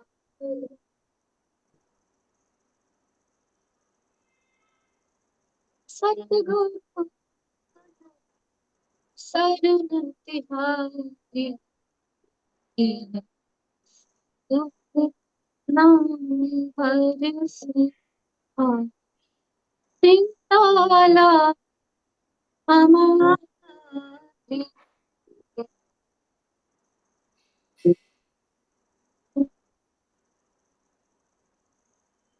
नानक दास संत पाछे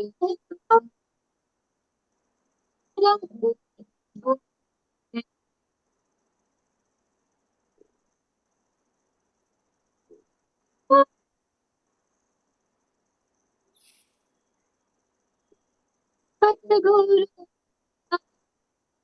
शरण तुम्हारी नील सुख नाम हरसि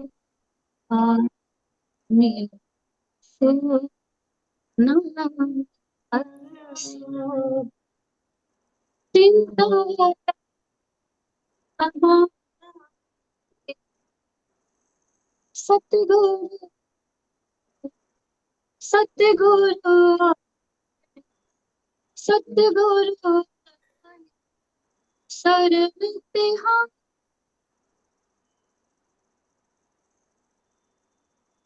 वाहिगुरु जी का खालसा वाहिगुरु जी की फतेह. So I that think was a small tribute. it was very nicely Thank you. sung. I'm quite sure. I think the harmonium was possibly getting interrupted. Maybe. Yeah, because it cannot handle two voices at the same time, I guess. Yeah, you have to use a mixer, but it's still nice. And thank you Beautiful. so much for the beautiful song and your words. Thank you for I would joining. like Thank you, to. Dr. Jitendra ji. Your voice Yes, was all not all reaching, thanks but your to vibrations sir. were. See, your voice was not reaching, but your vibrations were fully reaching to Yeah. all of us. Yeah. Oh, You're right. I'm so sorry about that. Yeah, we could make out everything. Without using the ears, we could hear you. So that was great. Thank you. Thank you so much, sir. Thank you for joining. Okay. Yeah, I think we are running I behind the schedule. I'd also like to agree. thank Thank my you. music teacher. Since it's Thank you about very much. praising the Guru, I'd like to thank my music teacher, Mrs. Pupinder Kaur, and obviously Sir Jitendra sir, without whom I could not have sung. Because He is I our used to mirror, get no? so far. He is our mirror, Harpreet no? is Yes, So, she is really transformed. She was very yes, different sir. before All 3 of it. years, very shy, and so many other things. And today only Very. she has placed a small clip about that. yes, yes. Thank you, Harpreet. Thank you. Thank you. Pleasure, Harpreet, pleasure. thank you. Pleasure Thank was you, all Harpreet mine. ji. Thank you. It's time to move to Sia, who are the students of Veena Panikona ji.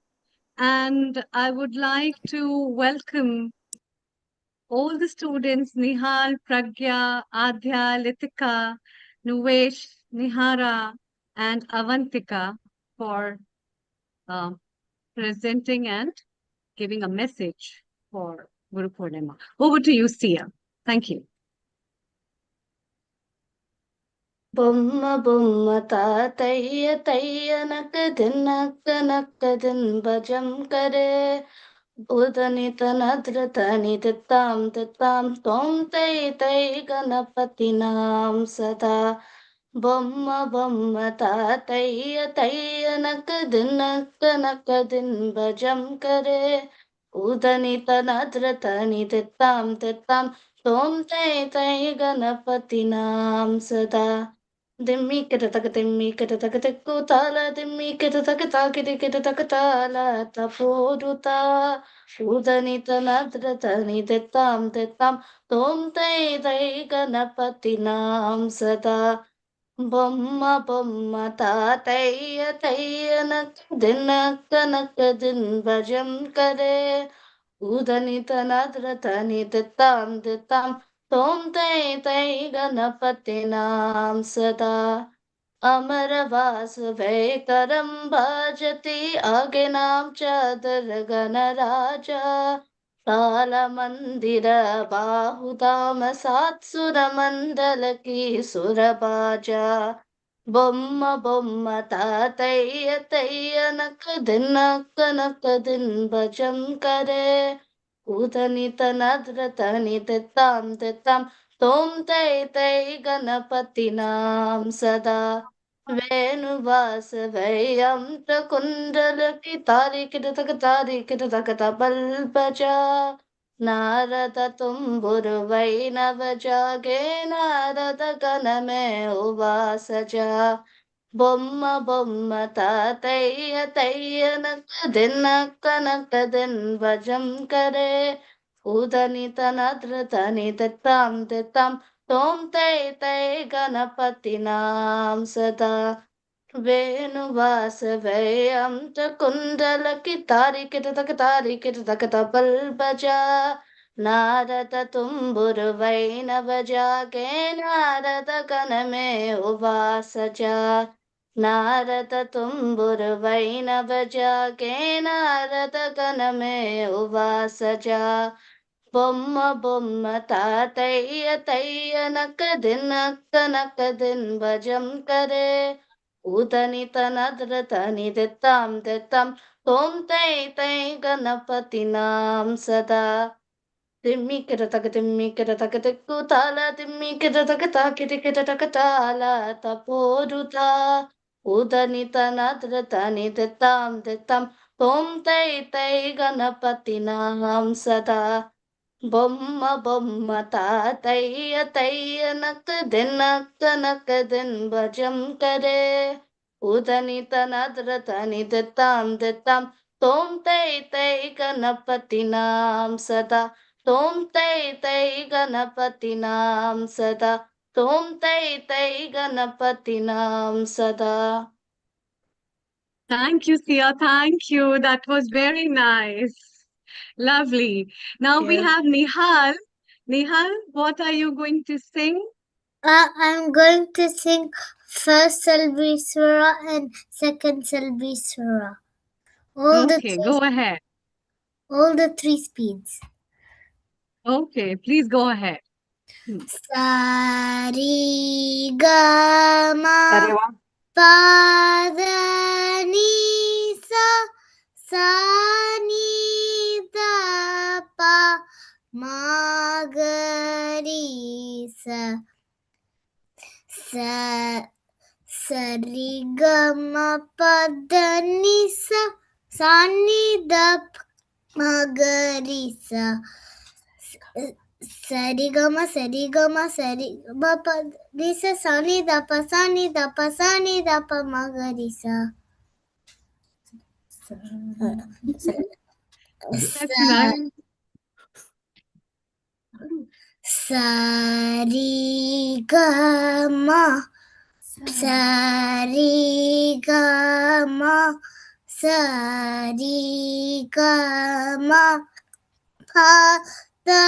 da ni sa ni da pa ma sa ni da pa ma ga ri sa. Sarigama pa da ni sa sarigama pa da ni sa sarigama pa da ni sa pa ni da pa ni da sa ni da pa ma ga ri sa. Sarigama Beautiful, beautiful. Beautiful, Nihal. Beautiful. Thank you. Thank you so much. Thank you. You'll come along very well. And I think there was something very interesting Yeah. about Sia's song about worship and praying Ganesh before worshipping Guru. It's a very important part because also it is Ganesh who leads us to the knowledge from the Guru. That's a very good song. And Nihal, I'm sure you'll be doing a lot more beautifully even in future. Fantastic. Thank you. Yeah, absolutely. Let's have Litika's message for Guru Purnima, and then we'll take a short message from Dr. Ulrich and move on. Thank you. Thank you, Nihal. Yes, Litika. Hi, my name is Lithika. Today I'll be doing the first Dhatu Swara, first speed and second speed. Go ahead. Sari sa ga ri ma sa ma ga ri sa ri ga ma ga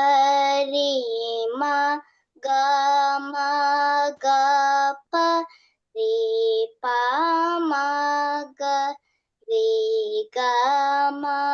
pa ga ma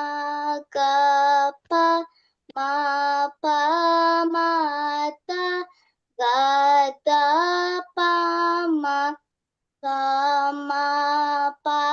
da ma pa ma da pa ni da pa ma pa da ni pa da pa ni da sa ni da pa da ni sa ni ga ni da ni pa sa pa da ni da pa ni da ni pa da pa da ma ni ma pa da ni da pa ma da pa da ma pa ga da ga ma pa da pa ma ga pa ga ma ri Pari Gama Pamagari Magamari Gari Gasa Masarika Magarisa Sarisa Gari Gari Ma Samagari Sarigama Rigari Magama Gapa Ripa Magari Gama Pa Gama Gapa Ma Pa Mada Pada Pa Magama Pada Ma Pa Mada Pada Pani Mani Da Pa Ma Padani Pada Pani Dani Dasa Pasani Da Padani Sa Sani Sa Dani Dani Pa Sa Padani Sani Da Pa Ni Dani Pada Padama Ni Ma Pada Ni Da Pama Da Padama Pama Pada Da Gama Pada Pamaga Pamaga Thank you, Litika. Thank you so much. Mari Hari Kama Pamagari Magamari Gari Gasa Masari Gama Thank you, Litika. I liked Thank you very her much. tal was That was constant very right nice. through. Yeah, yeah.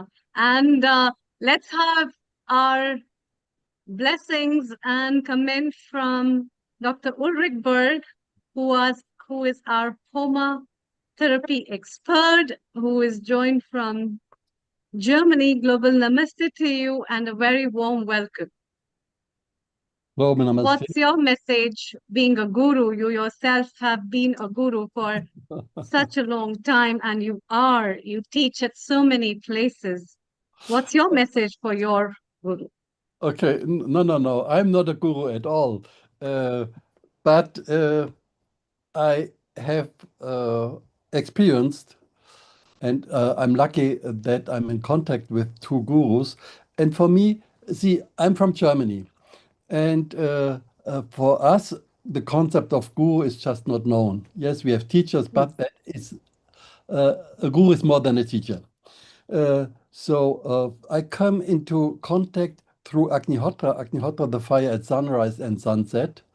And first I thought that is a little bit strange because they were talking about the element fire. And I know in chemistry we have 92 elements, fire is none of them. And it was a little bit skeptical, but I felt the power of Agnihotra. So I started. And then after half a year, I went to India to meet the persons who teach with Agnihotra. So first I met my teacher Srivasant Paranjape in Pune, and then through him also Sri Gajanan Maharaj in Akalkot. And Sri Gajanan Maharaj from Akalkot, he said his vow was, I will resuscitate the Vedas. And so Agnihotra is the first step, the method which he gave to everybody so the Vedas can be resuscitated.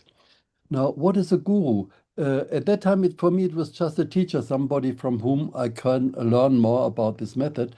But a guru is more. Literally, it means somebody who takes you from darkness to light. And also, he then put me to answer or to pose this question: what is the meaning of life? What is my purpose as life? And then I understood, as the whole planet now is in a state of dire emergency, or you could say the whole planet is in ICU, we should try to help to heal the planet instead of just pondering on purely academic philosophical questions, because it is such an urgent situation.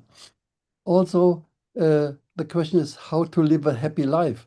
And modern science does not give an answer to that. Uh, uh, but it is Swadhyaya, self-study, which helps us to understand that more. And the guru holds your hand, and then as soon as he has got hold of your hands, he does not loosen the grip, even if you would do so. Like a mother and a child, you know, the mother holds the child, and even if the child will loosen the grip, the mother will still hold the child. And also one thing I learned, or the teacher said, you know, if you have a burden in your life, just give it to the teacher. It is like we are traveling in a train. Carry our suitcases. The train is going. We still hold our suitcases in the hand. Why not just set the suitcases down and the train will take care of it? So that's the same with the guru. So Thank that's you. important thing. And one more, we should not reclaim the fruits of our actions to ourselves. If things are going well, it is fine, but we should not be proud. On the other hand, if things are not going well, we should not blame ourselves. So these are some of the lessons which I have learned. And Thank so you. very, very grateful to my teachers, to my gurus. Thank you. Thank you very much. Thank you for your message. And let's take up our children from Vinapanikona Ji's students. Over to you, Prajna. Go ahead. Global Namaste. Please go ahead. Saraswati विधियुवते Saraswati विधियुवते संरक्षतु मां श्री सरस्वती विधियुवते संरक्षतु मां श्री सरस्वती विधियुवते संरक्षतु मां Shri Saraswati विधियुवते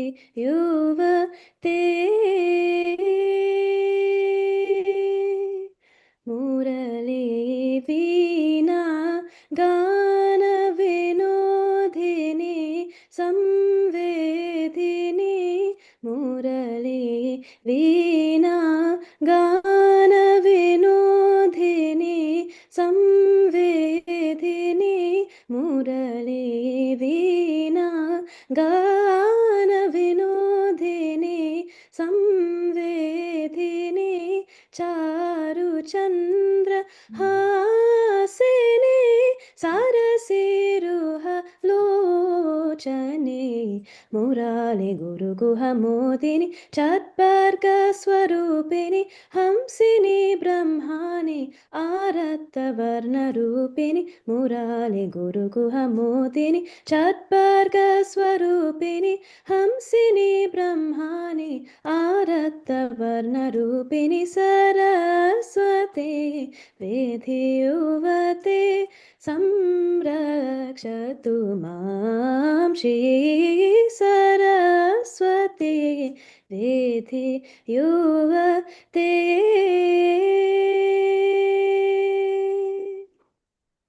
Beautiful, beautiful, Dr. Prashna. That's very nice.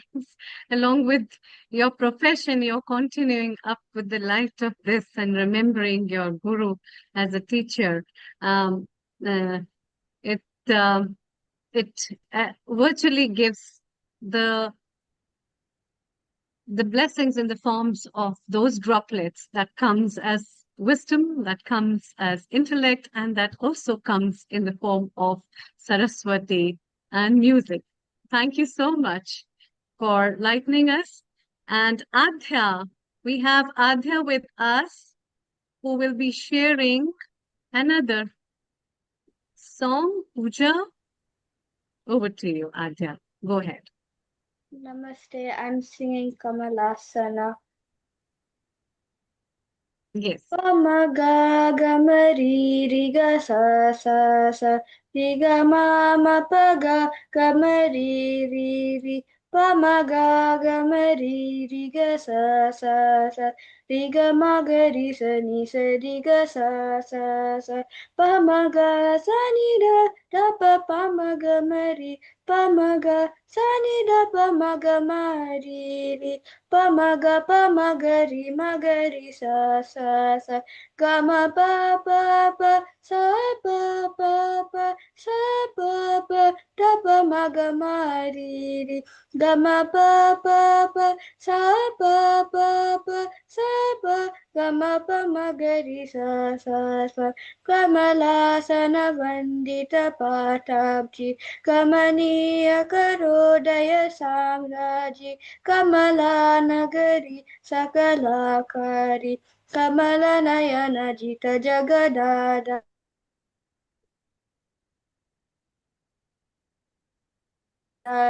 Kamale Vibale Guruge Maye Kamala Sashi Vijaya Vadane Abaye Kamalendrani Bhakti Vishri Gauri Pujita Sudayanande Kamalakshi Pahi Kamakshi Kameswara Varasati Kalyani.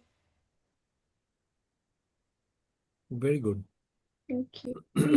What is interesting is, by the way, Nice. the Pragya's song and discussing Veena is very, very interesting because Veena is a musical instrument which actually connects you to the consciousness, and it's got multiple vibration channels, and they've got very serious connection between our consciousness and knowledge and how they connected.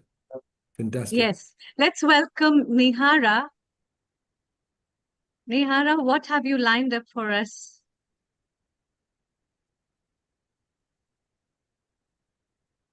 Yes. Namaste. Global Namaste. Today I'll be singing Achyutam Keshavam.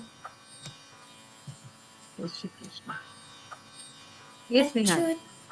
Achyutam Keshavam Krishna Damodaram Ramanarayanam Janaki Vallabham Achyutam Keshavam Krishna Damodaram Ramanarayanam Janaki Vallabham कौन कहते भगवान आते नहीं तुम मीरा की जैसी बुलाते नहीं कौन कहते भगवान आते नहीं तुम मीरा की जैसी बुलाते नहीं अच्युतं केशवं कृष्ण दामोदरं रामनारायणं जानकी वल्लभम् अच्युतं केशवं कृष्ण दामोदरं रामनारायणं जानकी वल्लभम् कौन कहते भगवान खाते नहीं डेढ़ शबरी के जैसी खिलाते नहीं कौन कहते भगवान खाते नहीं डेढ़ शबरी के जैसी खिलाते नहीं अच्युतं केशवं कृष्ण दामोदरं रामनारायणं जानकी वल्लभम् अच्युतं केशवं कृष्ण दामोदरं रामनारायणं जानकी वल्लभम् कौन कहते भगवान सोते नहीं माँ यशोदा के जैसी सुलाते नहीं कौन कहते भगवान सोते नहीं माँ यशोदा के जैसी सुलाते नहीं अच्युतं केशवं Krishna दामोदरं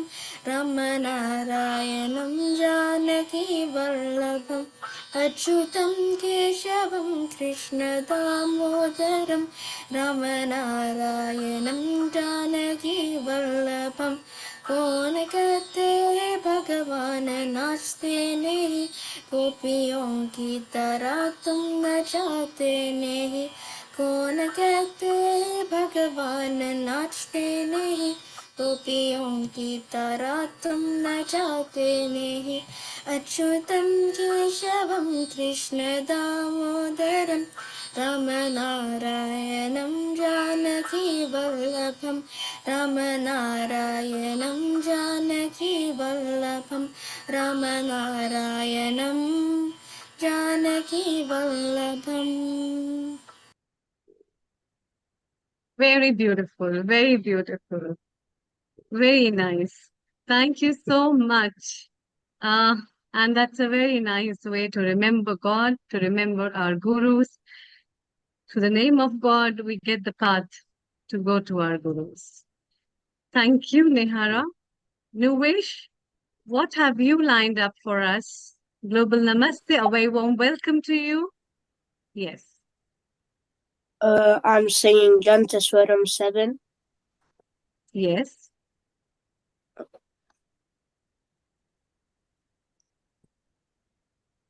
Sa sa sa ri ri ri ga ga sa sa ri ri ga ga ma ri ri ri ga ga ga ma ma ri ri ga ga ma ma pa pa ga ga ga ma ma pa pa ga ga ma pa pa ja ja ma pa pa pa ja ja ma pa pa ja ja ni pa pa pa ja ja ni pa pa ja ja ni sa sa sa sa ni da sa sa ni da da pop ni da da da pop ni da da pop ma da da da pop pop mama da da pop mama ga papa papa mama ga papa mama ga ga ri mama ma ga ga ri mama ga ri sa sa. Thank you. Thank you. Thank you. Thank you, Nuvish. Thank you for the singing. Thank you for the songs and also for the light you all share. May God bless you all and also enlighten you with the new journey of life. Keep sharing, keep remembering the Guru as well as the light of wisdom through that. Let's have a quick message from Jitendra Patwari ji from India, and then we move to our next guest from Bhaktivedanta. Over to you. Thank you, Amrita. Global Namaste. First of Global all, Namaste. gratitude to this great platform where all the people from different cultures, different languages, different countries gather and move towards a common purpose of healing the earth in one way or the other way. We are talking about Guru Purnima. What is the purpose of Guru Purnima? Everybody has put a flower to the bucket, that bouquet. Let me also put my flower. I feel, let's first of all think about it. Is it for admiring the teachers? Is it for passing the gratitude? Is it for touching the feet? Is it for every year just remembering? Is it for catching the energy on this particular day and then forgetting? What's the real purpose? I believe it's my view. Our views also go on changing. And right now my view is, this is the day where we have to think, are we going at least one step towards becoming a guru in a particular way? Which way we are talking? We have teachers who give information. There is information overload, everybody knows. After the internet came and then Google came, and that was also not enough. All this AI and ChatGPT and Gemini, they came. So information is not an issue at all. Information overload is an issue. Lack of clarity is an issue. So at that time, what is required? A little clarity from where we are, from where we want to go. All those things are more required.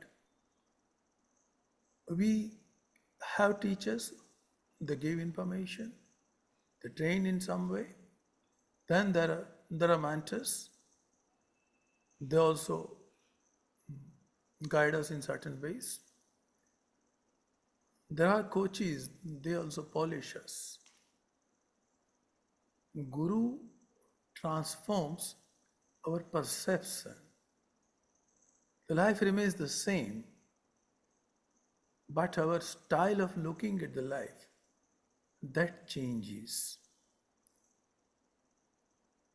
The change comes in such a way that ultimately we are touching the lives of others in one way or the other way. Maybe Guru is taking us to various aspects of life. There are many fields.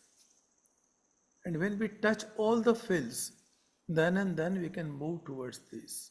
We have our body, we have our stored emotions that regulate our actions also. We have all around us energy field. We have inner circuits also, orbits also, which we call nadi and all other things. Even otherwise, the energy can move. We all want some void, a silence. We all want to feel that. An eternal truth. None of us can say that we'll not go through that death. To face the death also, vast cosmos is there. To give the knowledge of cosmos also, Guru gives us all the information. Not only the information, he makes us live through all these parts.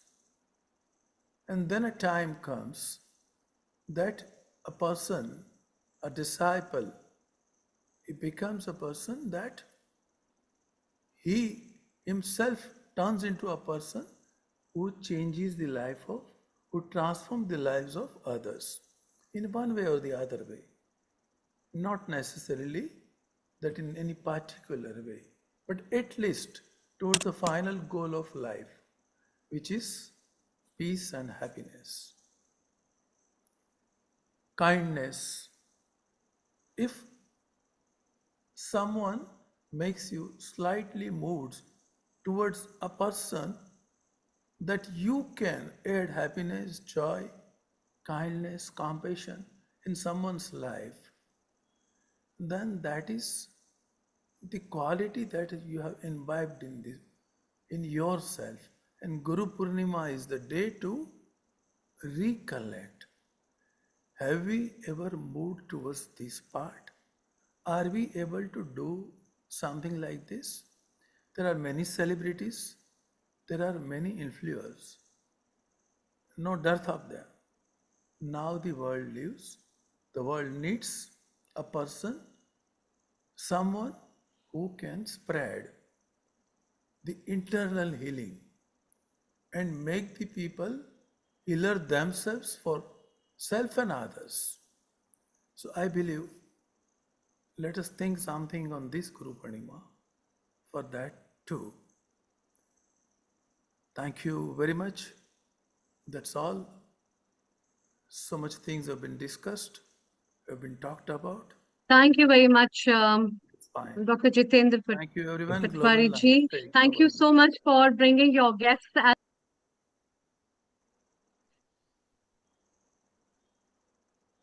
Thanks for joining in. It's now time to move to our next guest, and I would like to welcome Pavaneshwar Das ji, who is from ISKCON Bhakti Vedanta. Hare Krishna. Thanks. A very warm welcome to you and a very good evening. what is your message at Guru Purnima for the Gurus that we all share together to all the viewers who are listening to us and joined us from various partner channels globally? Over to you, Pavaneshwar Das ji. Hare Krishna, ma'am. Thank you very much for Hare Krishna. inviting me. I'm very happy to be part of this wonderful gathering. So today we are celebrating the festival of Guru Purnima. Some parts of India it is also called as Vyasa Purnima, which is going to be on 19th on Purnima. So it's basically on the occasion of Srila Vyasadev's appearance, this particular occasion, this particular celebration is being performed. It's mainly to recognize and remind ourselves what is the great contribution of Srila Vyasadeva and those who represent Srila Vyasadeva, and also remind ourselves what is our duty following in their footsteps. So that is the main thing.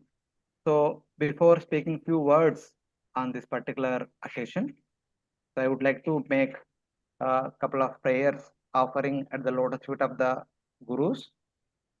Om Ajnanatimirandasya Jnananjanashalakaya Chakshurunmilitam Yena Tasmai Sri Gurave Namaha. Vyasam Vasishtanaptaram Shakte Pautamakalpasham Parasharatmajam Vande Shukatatam Taponidim. So these are the prayers offered to all the Gurus who are actually opening the eye of wisdom, and especially in Mahabharat, while beginning Sri Vishnu Sahasranama, this verse is recited offering homage to Vyasadev, who is considered to be the great grandson of Vasishta, grandson of Shakti, son of Parashara, and the father of the speaker of Srimad Bhagavatam, Shukadeva Goswami. So this is how Vyasadeva is introduced, great legacy. But however, from literature such as Srimad Bhagavatam, we also understand that Vyasadeva is none other than Lord Narayana incarnates. Dvapare samanu prapte tritiye yuga paryaye jata parasharad yogi Vyasavyam kalaya hare. Vyasa is considered to be the kala of Lord Hari. So in Mahabharata, one interesting story is there. Many times we try to present it very nicely. So Vasishta's grandson Parashara, he had a silly desire that after his marriage, he wanted to have Lord Vishnu as his own son. But he was thinking, how can I ask Lord Vishnu directly to become his own son? So he approached Lord Shiva. He prayed to Lord Shiva. Lord Shiva was very much obliged and he asked, so my dear son Parashara, what do you want? And Parashara very slowly, very gently revealed his inner desire that I want to have Lord Vishnu as my son. So Lord Shiva is worried. Hey, how can I do that? I myself need to approach Lord Vishnu and get his approval. Please wait. Then Lord Shiva approached Lord Vishnu and submitted the request of Parashara, a wonderful sage. Then Lord Vishnu was very much happy to become the son of Parashara. So then Lord Shiva returned to Parashara and responded saying that, oh my dear boy, Lord Vishnu was very much glad to become your son. By the way, I am also thinking to become your grandson. So in that way, Lord Vishnu is said to appear as Vyasa and Lord Shiva is said to appear as Shukadeva Goswami, the son of Vyasa. That's how our Acharyas have revealed. And one of the important contribution of Srila Vyasadeva is, so among the cycle of 4 yugas, Satya, Treta, Dwapara and Kali, for the first 3 yugas, Satya, Treta, Dwapara, the disciple would listen from the Guru and remember for the entire life. They were called as Shrutidaras. Unfortunately, in Kali Yuga, people are not Shrutidaras. They needed some assistance so that they can remember the Shastras. So for that reason, a wonderful personality is chosen to be a Vyasa at the beginning of every Kali Yuga. So they pen down all the Shastras that were orally passed on in the Guru Shishya Parampara for the benefit of the Kali Yuga residents. So like that, for the present Kali Yuga, at the very beginning of the Kali Yuga, it was Srila Vyasadeva who penned down the 4 Vedas, Rig Veda, Yajur Veda, Sama Veda, Atharva Veda, 6 Vedangas, 4 Upavedas and 4 Upangas, Ashtadasha Mahapuranas, Ashtadasha Lagu Puranas, etc., etc., etc., catering to the needs of different variety of people going to be born in the Kali Yuga. And especially, even for the mass audience, the general populace, who may not have that intellectual capabilities to read, understand, and decipher the meaning of the highly Sanskrit-driven Vedic literatures. For their benefit, he presented the essence of all the Vedic literatures in a book known as Mahabharata, which contains the essence of every other literature and even more than that. That's why even within Mahabharata it is said, Dharmecha, Artecha, Kamecha, Mokshecha, Bharatarchava. In relation to Dharma, Artha, Kama, Moksha, my dear son of Bharata, Yadi Iha Asti Tadanyatra Yen Na Iha Asti Na Tat Kvachit. Whatever one can find elsewhere from the Vedas, Upanishads or Puranas is all available in Mahabharata. If one is not able to find something in Mahabharata, one cannot find elsewhere.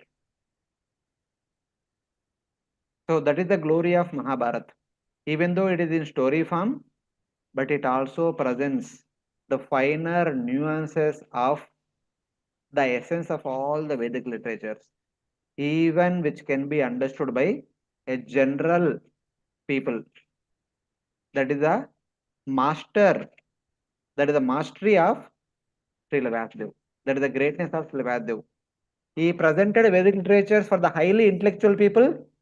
At the same time, he presented Vedic literatures for the simplest of the simplest people.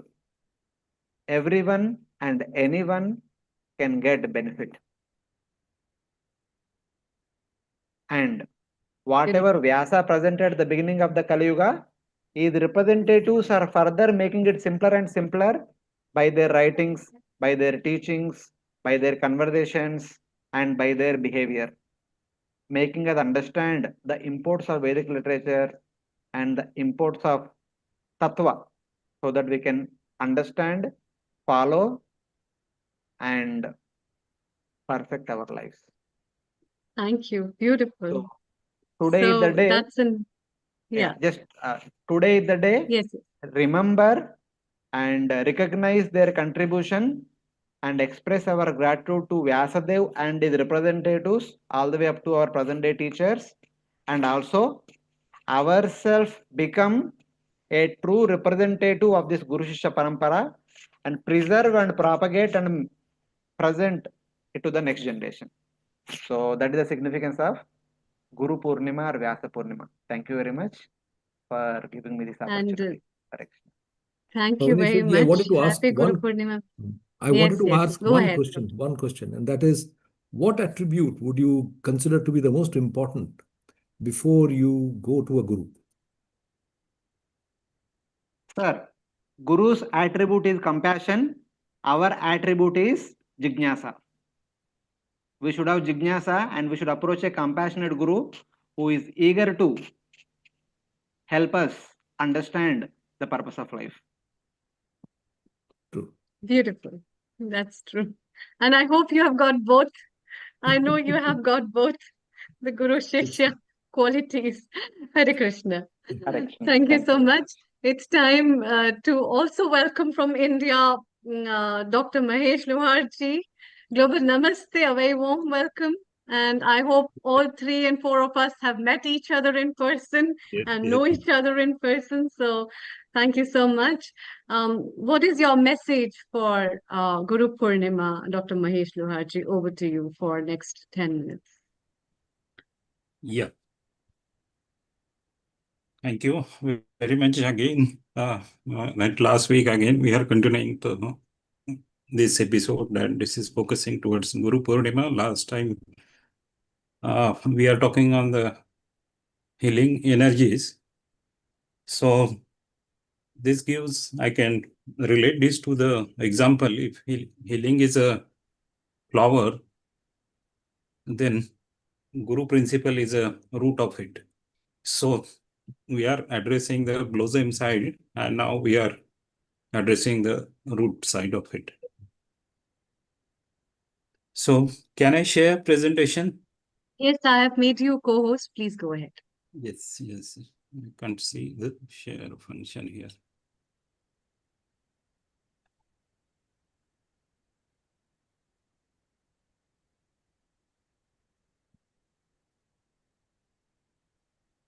With the more versatile messages and thinking and wisdom and notes that come from various students worldwide. It's beautiful to get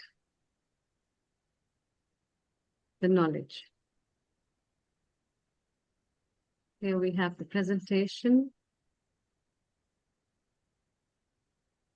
from Mahesh Loharji. Please go ahead. So this is a little bit challenge what we are already working on a society, the concept of guru. Somewhere in a modern era, how to love that ancient time to the today's time to the future time. So the pervading factor who is responsible, which is a principle behind the pervadance, which is behind the sustenance and maintaining this consciousness journey. So we always used to say the profound teacher, we used to call Guru. So that's why this Guruji invitation for the paper, I'm putting up this white paper. The challenges tomorrow, even today we see the whatever profile all we people have. The how to engage the youth, how AI age time has digitality is going to be profound on a consciousness segment, also on a cognitive segment, also on a intelligence segment also. These are the 3 fundamental principles how human species can make a change, and how we can, through the IK study, through the entire knowledge we have, AI is mapping the almost entire knowledge. So when knowledge become zero, if that hunger, that curiosity of knowledge now demands something new. So what is that spirit of new AI age? That topic I'm calling for the discussion, and everybody's proposal ideas are welcome here. How we can address the Guru terminology. Is Guru is the person or is a state of consciousness? So even our mantra on a Guru Brahma, Guru Vishnu, Guru Devo, Maheshwara, Guru Sakshat Parabrahma, Tasmai Sri Guru Namah. Even this verb also names no person in it. Somewhere Guru should be beyond the humanic figure. It is a Guru Tattva. So if we look at the non-human principle, what is to be pervaded, what values to be pervaded, what values are root to the sustenance, then we understand where IKS always focus. All Guru mantras are somewhere representing without person. It's talking about creation, it's talking about sustenance, and it's talking about dissolution and responsible duties. Behind is conscious, behind is the concept of sthit pragya. So, and these points pass three Parabrahma itself. So it is talking Parabrahma. It is talking beyond Brahma also. So even if a term of Guru also, Gu and Ru talks on a darkness and how to remove, rather by the reflection, how darkness can be brought into the knowledge system. Upanishad also talk on indirect knowledge. It is to sit nearby, or it is samvad is there. So based on two people are talking on a what goodness can be, what sustenance can be, what harmonic can be. So every Upanishad gives Mahavakya. Even this Mahavakya is non-humanized. So it dictates the principle. The Shankaracharya talked on 4 Mahavakyas. So I guess is not only a knowledge system, it is awakened state of you. The Tattva can take many forms because of its principle, not as a person. It may appear as a teacher, it may appear as a text, it may appear as a script or certain object like a river, some child or some silence. IKS gives today's focus of my session is IKS gives, can we have the reference of non-human gurus? So the Bhagavad Puran talks on Dattatreya, Lord Dattatreya. So who gives principle of Guru principle from the universe? So it is non-human gurus have 24 factors, elements from the surround you, teaches you or brings the essential value. Even IK scripts talks on a time or Kala as a guru. Then Panchamahabhutas also taught us or make us conscious for the manifesting forms. And the profound form of Guru is rather mauna, rather it is a silence. Silence brings the such kind of teaching, that is reflective teaching, and realize you to the self-knowledge and experience you as you yourself as a Guru. Aranyak talks about that Antarim Tattva. Antarim Tattva is a inner controller. So from the all outer directions, talking on a inner side, and this inner controller we called Antakaran or Antarim state of you. That also talks on an inner Guru.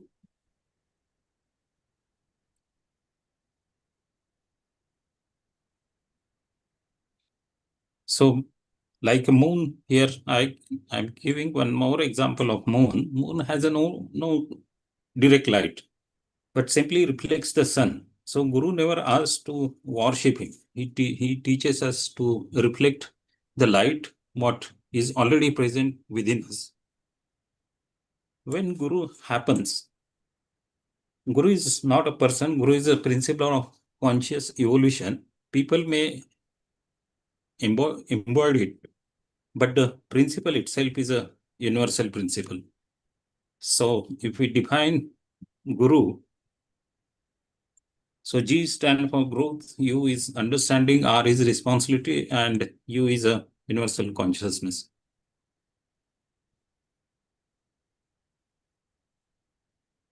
ISLF already working on these 7 principles of a Guru, how this can be integrated in such a way in a digitality. So the element of the purpose of Upanishad, the purpose of Vedas, the purpose of every evolutionary script, how it is to be continued in the new medium of understanding. So 5 Panchamahabhutas, then moon, then honeybee, then child, the spider, the arrow maker. So these are the 7 virtual gurus what ISLF framework is looking for to integrate into digital world. So one is the nature, which teaches the harmony, the time, the kal, which teaches the patience, the silence, the mauna, which teaches about awareness, the relationship that teach about compassion, the challenges, that resilient nature, and purpose teaches us the direction, and ultimate be into consciousness teaches us the true self.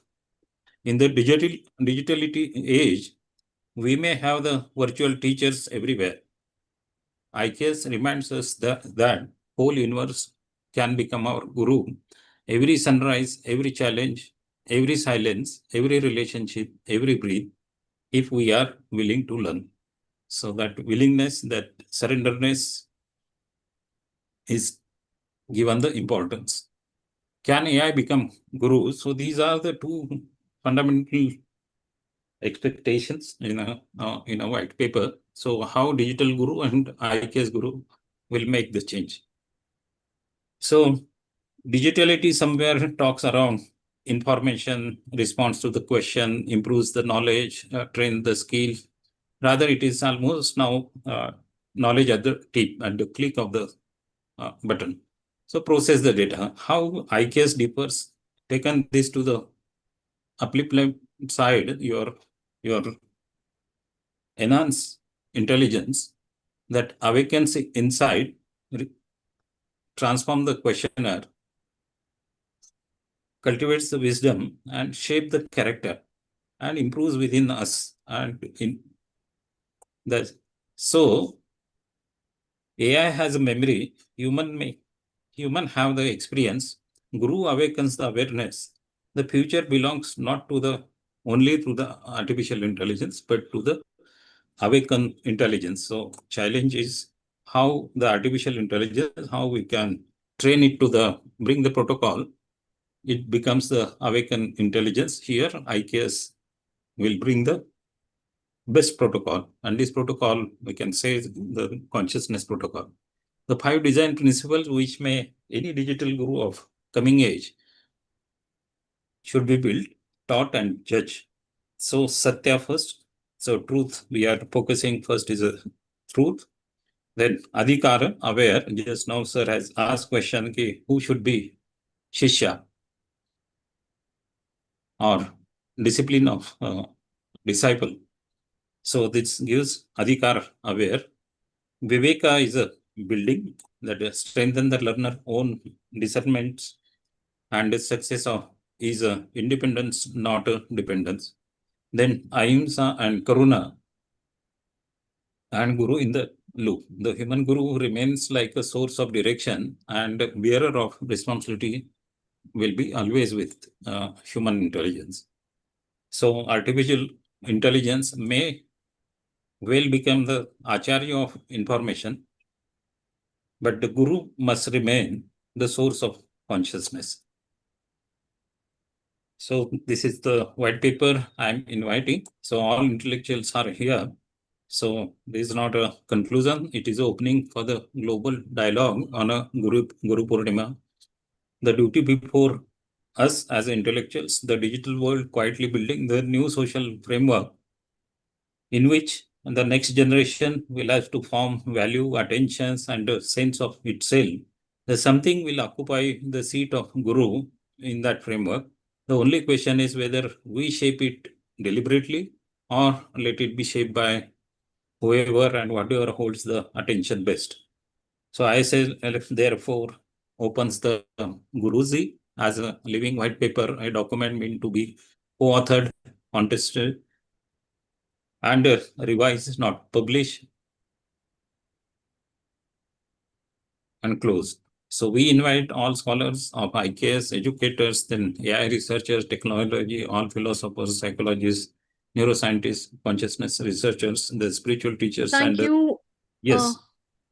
Thank Yeah. you very much, Dr. Mahesh. Yes, it is done. Thank you. Kindly here.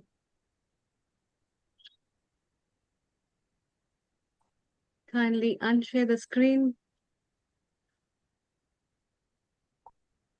Thank you very much. And I think people would love to join you with all the endeavor. And yes, Dr. Anukulji, your I think message and comments. there are And we also have a couple of guests, Vinay Kalia, who has joined us. Yes, please. Please go I ahead. think Dr. Lohar's particular approach is also very, very interesting and very important in the current days, because one thing is a concept of consciousness, which itself is not a defined terminology. It is somewhere that you know, and you're aware of it, and yet you do not know where it's located, and it is actually very universal.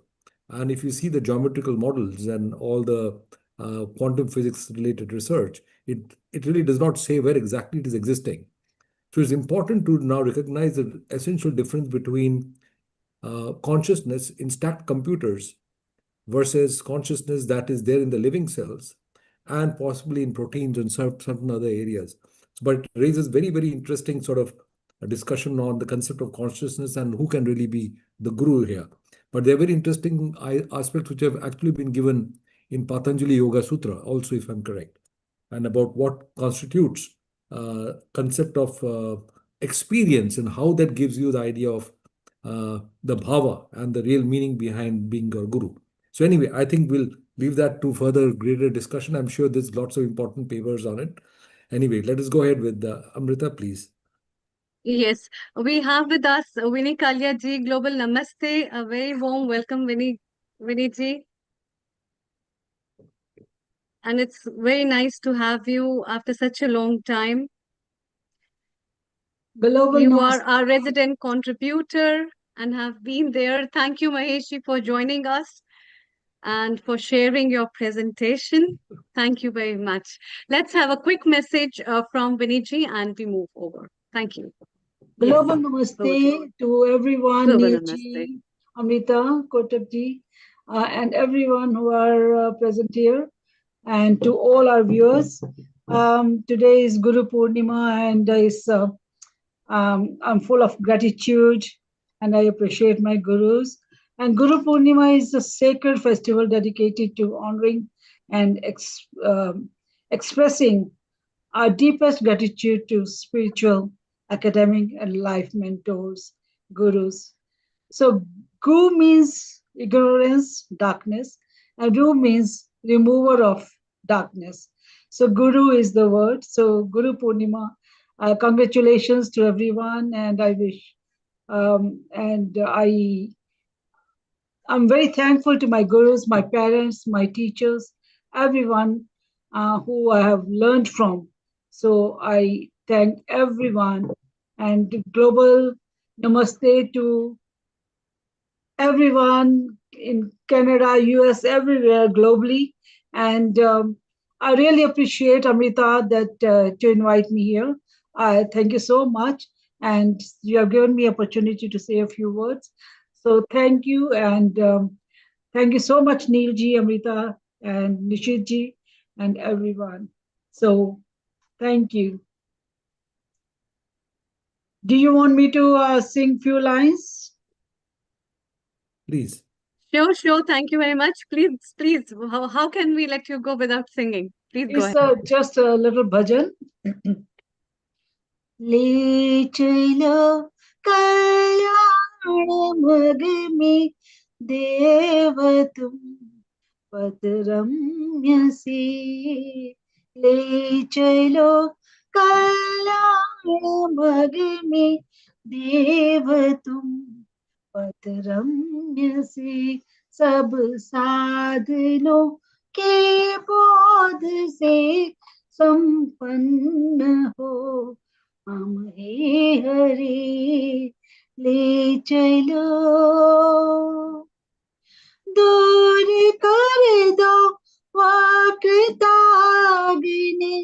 जो हमने है सड़ी दूर कर दो वाकृताग्नि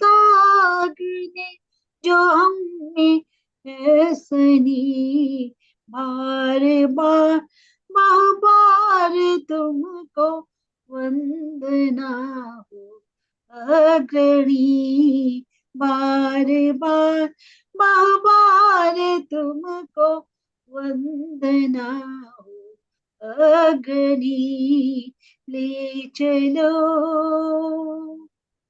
मरण धर्मा हम रहे न अमर कर दो हे प्रभु मरण धर्मा हम रहे न अमर कर दो हे प्रभु सत्य दो सुख शांति दो विनम्रता का दान दो सत्य दो सुख शांति दो विनम्रता का दान दो ले चलो कल्याण मग में देव तुम पद रम्य से सब साधनों के बोध से संपन्न हम हे हरि ले चलो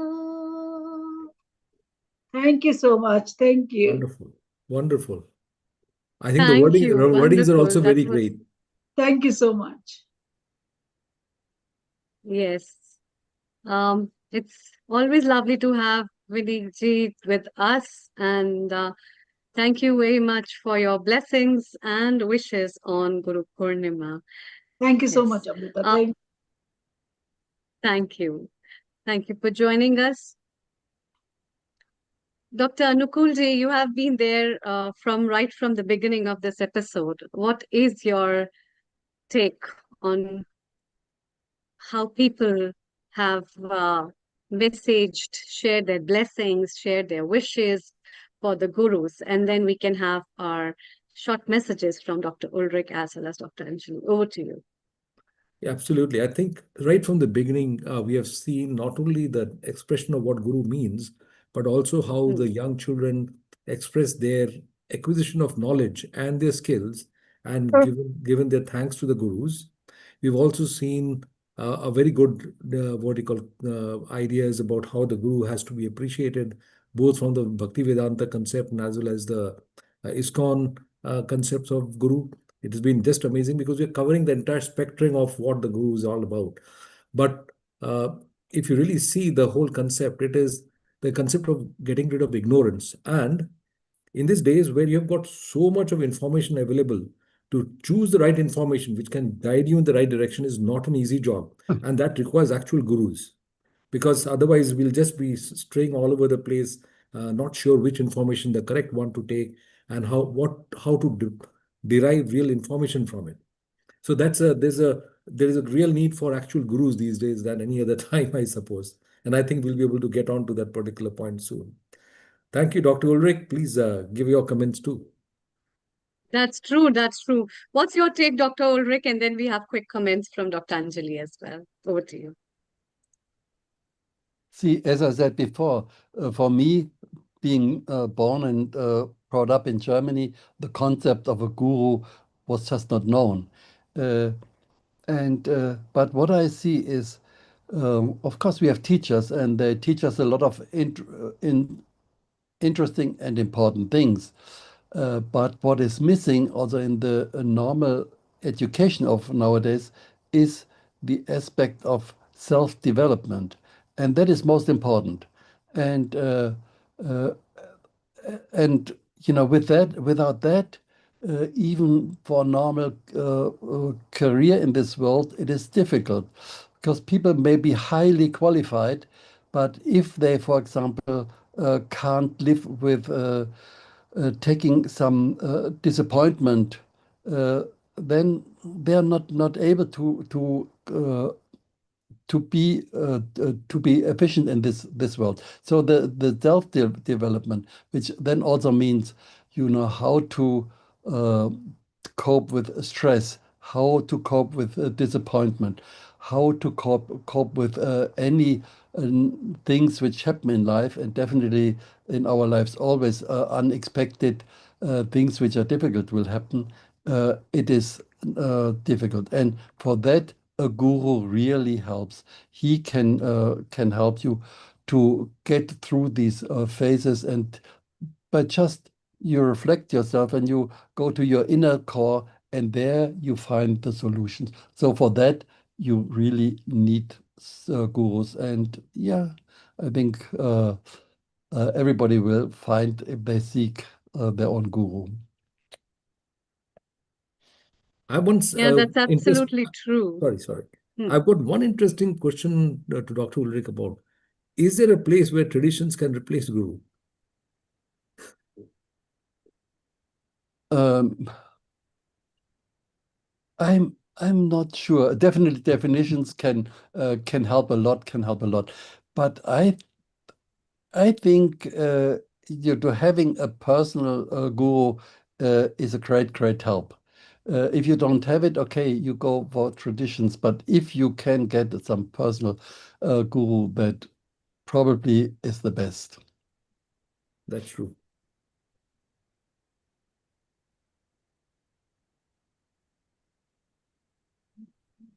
Dr. Anjali, what is your take on the discussion, and Dr. Mahesh Loharji, who is also there, on his take on that? Dr. Anjali, over to you first, and then we take over with Dr. Mahesh Loharji. Over to you. Global Yes. Namaste and happy Global Guru Namaste. Purnima. Happy Guru Purnima, and we salute all our gurus, all our mentors, teachers, and professionals who have guided us to the path of, towards strength, towards truth, taken us away from darkness, and given us a very guiding light towards achieving our goals in a very, very scientific way and in a melodious way, I would say. Today we had a lot of melodious voices here. And thank you for such a beautiful program, Dr. Amrita and everyone. Thank you so much. Absolutely. Thank you. Dr. Mahesh Loharji, how do you correlate with the words that are being shared with Dr. Anukulji and Dr. Ulrich? Over to you. Yeah, I will summarize with a simple 3 lines so that the teacher may solve the question, but guru dissolves the question. That is one important part. Second is you may have the personal coach, but he will improve the performance. But guru transform your perception. Then third important aspect, if we consider leadership controls the organization, but the guru awakens the consciousness in an organization. So that leadership deepens, and this conscious awareness of individual at every moment, it becomes the Guru Purnima. That's the only message I wish to give. Absolutely. I think you have also discussed many times before about the concept of illusion or Maya or whatever we see, that we might see lots of information everywhere.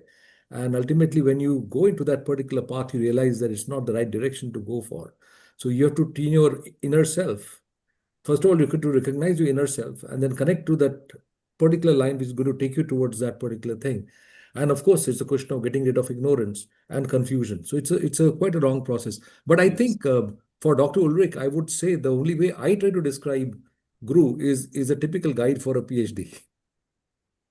A typical guide for? a guide who sort of guides you for a PhD. So doesn't tell you everything what to do. Doesn't tell you, all right, you follow that path and see what you come up with. Okay. So that's the way I normally explain quite a few people, but not necessarily the correct answer, but still, at least get an idea. Yeah. Yeah. And what do you think in today's time with the growing social media, the trends of the guru changing to virtual gurus? What's your take on that? And then we have quick comments and blessings from Dr. Venkat Joshiji, who has recently joined us. Oh,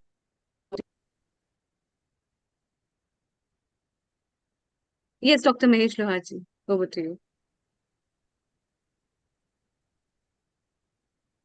Yeah. Now, virtual guru, we need to confine that like 5 elements, basic element is responsible for formation. That the 6 Mahabhuta, I'm considering this as a putting up that paper also. I had presented this paper in IIT Mandi as well. Can we consider a digital Vishwa, digital world is a 6th Mahabhuta?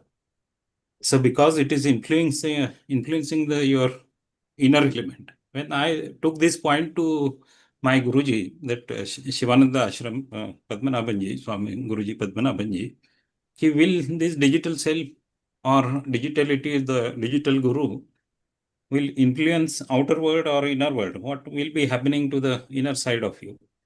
Then he said inside will be inside. Yes, outside will be extending its limit. It is expanding. So it will be extending your limit. But this digital guru concept, virtual guru concept, can bring you virtually again to the inner side.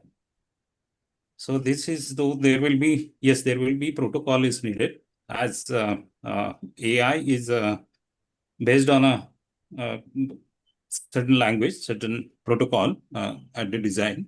So can we have the principle from the IKS, which is a virtual principle, pervading principle, that is belongs to Guru principle. So we have classified 7 principle of Guru. If we integrate this to the AI and giving if somebody is asking virtual direction for his life through the social media or through the digital world, so it should that framework, that information, that question, that inquiry, that curiosity must flow through the Guru principle, like the Upanishad does. Thank you. We have with us Dr. Avatar Ji, who has joined us from United Kingdom. Global Namaste, a very good afternoon to you. Can you please landscape your video, Dr. Avatar Ji? Yes, thank you very much. Yeah. Thank you. Can you please unmute?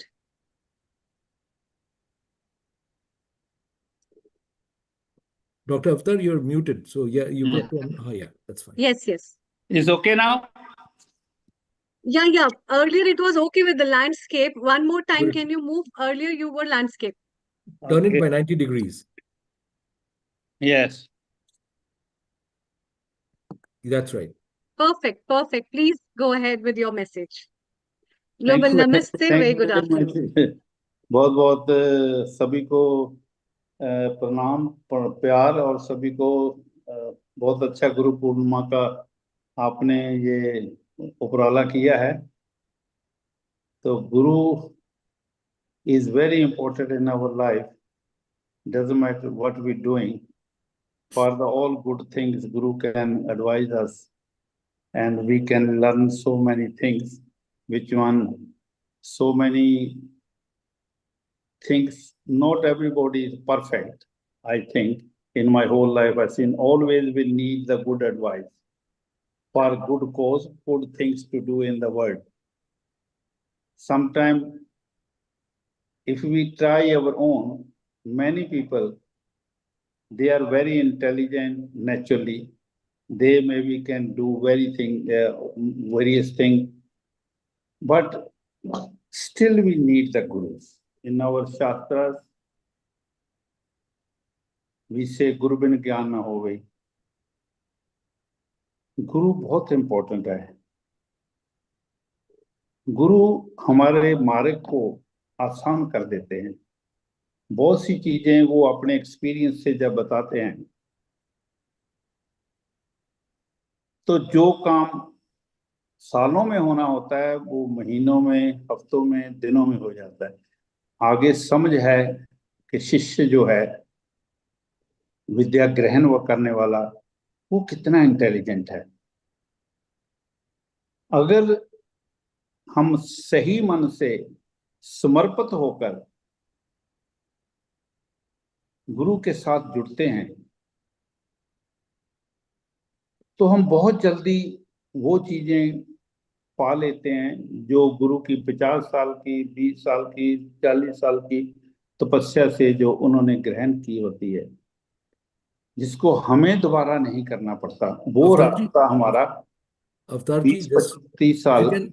if you can speak in English, because it's an Oh, international okay, thank platform, you it will very be much. worth for everybody. No, Okay. international platforms, they can speak in Oh, English. okay, thank you very It will much. be easier for other people to catch up such very important Okay, thank you very topic. much. Yes. I'm saying Guru is very important. Many things we struggling to learn these things. Guru already have the experience for that one in the past. That experience Guru can pass on to the Shishya, and journey can become more fast. What he learn or she learn, Guru learn, that one is most important thing. He can tell to his Shishya what is the hurdles in your life, in your Vidya, in your education. If we, that is in our Shastras, very important. They always say you need at least, we can call the mentor, we can call the teacher, we can call the Guru, doesn't matter. Guru is very important. When we learn through the Guru, we can same target achieve more quickly and more accurately, where we don't have to struggle too much. His Guru's experience come with us. We can do more better than what we can do ourselves. Many secret things not written in the books. No one can tell you. Only Guru can tell you what are the secrets. That is the reason from generation, so many thousand years, always Guru is very important. That the Guru Purnima, they say this one. So Guru is most important.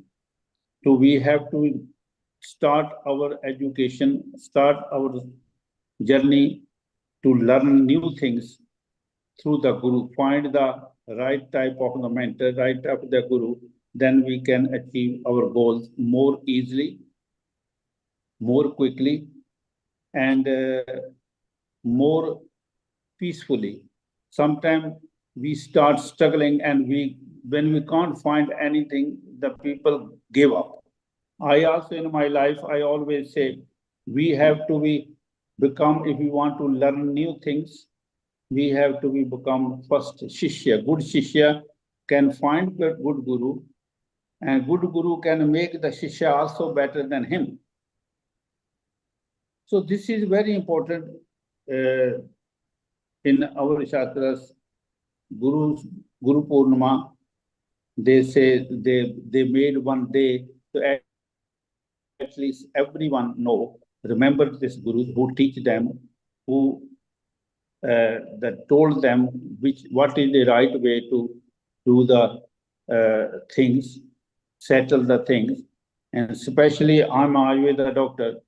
I'm always say to anybody, the people want to learn Ayurveda. I always say, if you want to learn Ayurveda, you have to find first good guru, good teacher, good mentor, who can teach you his experience and tell you what is the easiest and best way to that one. In same in every kind of education, doesn't matter, not only Ayurveda. And I myself, I have the 3 gurus when I was learning Gurukuls, and they teach me which one is not written in the books, experience and books. Books can give you the knowledge, and Guru can give you the experience. With the education on the books, you can learn, you can imagine, then you start your own way. But when Guru says, this is the meaning of this one, this way you have to do it, then definitely under the supervision of the Guru, under the supervision of the mentors, not easy to achieve the targets. That's in my life. I always tell other, many people ask me, how are you doing this kind of treatments? I say, you have to be learn that one. If you want to learn, first you have to be keep in your mind, settle your mind. First you have become the Shishya. It doesn't matter what age. Doesn't matter what you want to learn. There are so many things to learn in the Ayurveda. It's endless. Everything is new. So Guru, I speak on the most of time, my life is Ayurveda. And I always say, when you learn from the good Guru, you never have any problem in your life. You always successful. Respect, people give you the respect because you giving the what you learn from the Guru to settle other. Whole world is suffering from. Doesn't matter from the education, doesn't matter from the mentally and physically. The most problems nowadays, mentally and physically both. So we need to this kind of program to bring the good gurus on that one, and they can give the right way, right ideas, right teaching to the world. So how can we help the public? How can we help our audience? And there they can do solve the problem of the people in the world, and people in the world can live peacefully, healthy, and look after each other. There's so many. There's a social life, health life, other life. In everywhere we need the Guru. Without that one person, if you not do the proper system work through the system, then they lost. There is one thing I want to say, Dr. Avtarji, is about there's one thing about the external life, that ultimately we are trying to get satisfaction for our own selves, and understanding what we are as selves. The spiritual components of ourselves is what actually requires the Guru's intervention. So basically, to understand our own self, we require actually a Guru, and that is what all the Vedas, they say that to understand this thing, you need a Guru who can give you the experience of knowing your own self.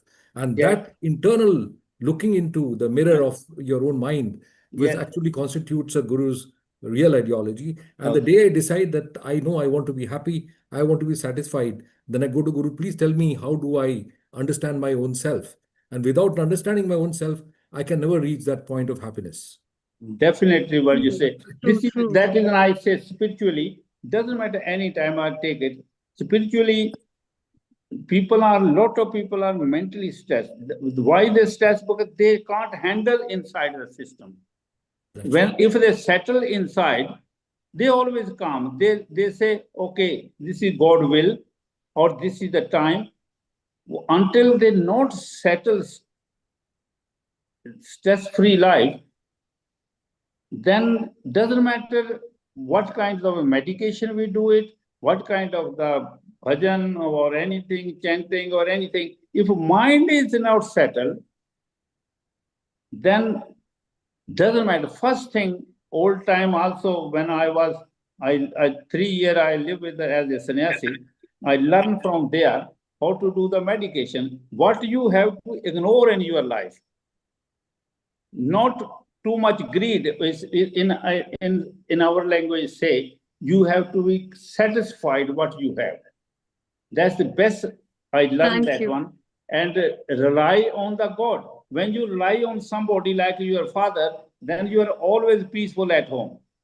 If you struggle your own, that's very difficult. So that is, Guru is very important, and tell how can internal system is settled, how you can look after your internal system to keep your mind and body balanced together.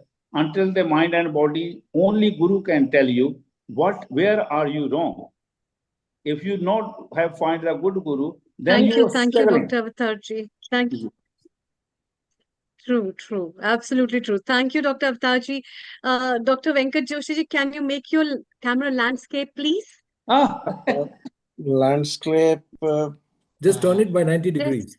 turn the Yeah. There you are. perfect. I just spoken Global half an Namaste, hour a very ago. warm welcome. Global Namaste to you all.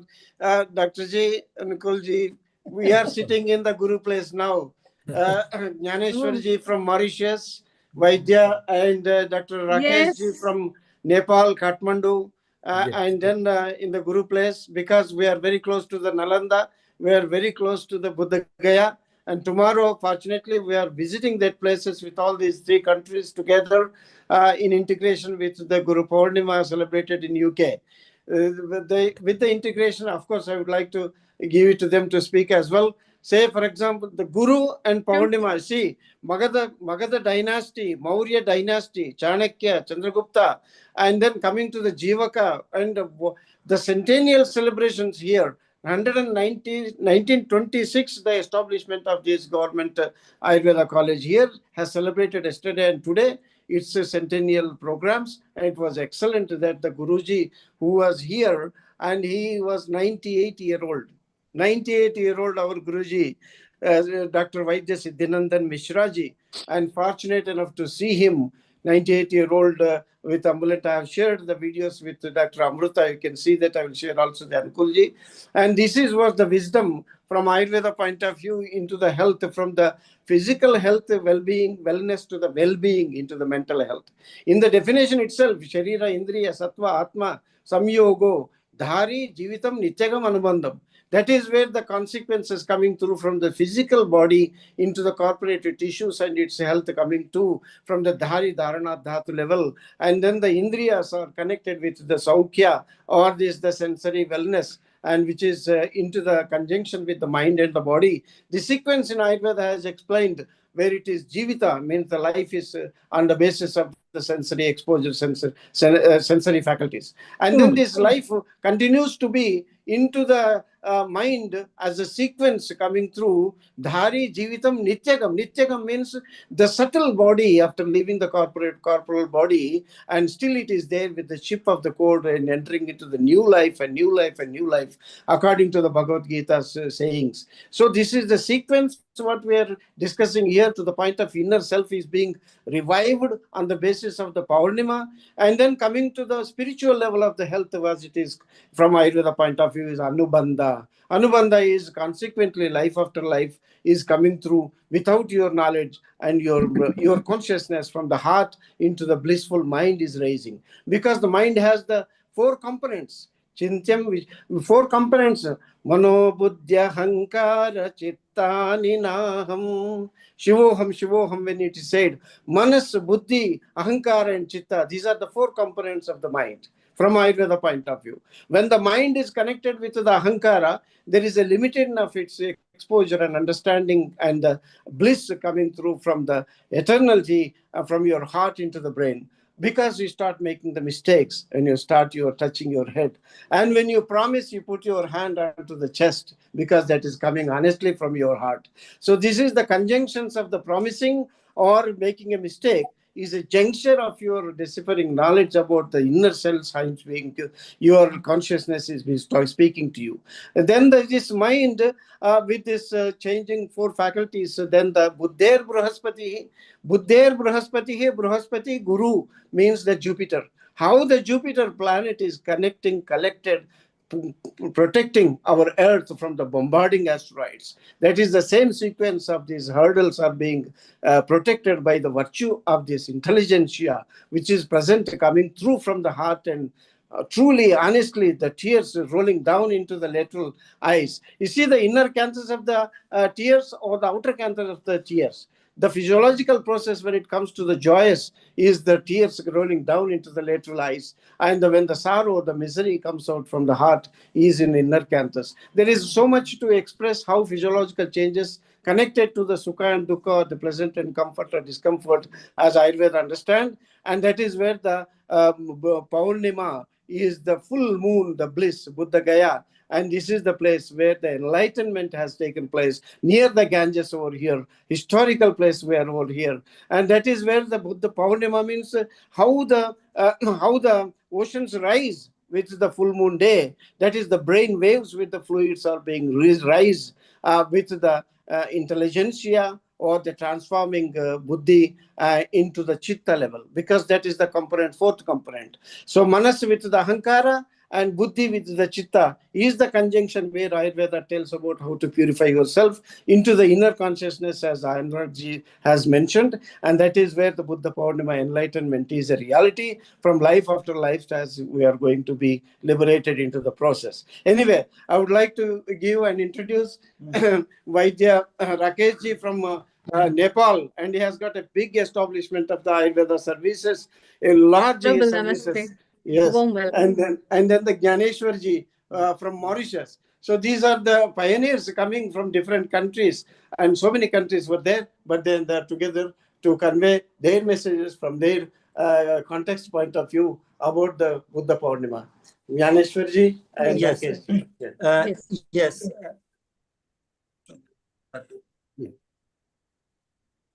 Your Yes. message, please. Yes.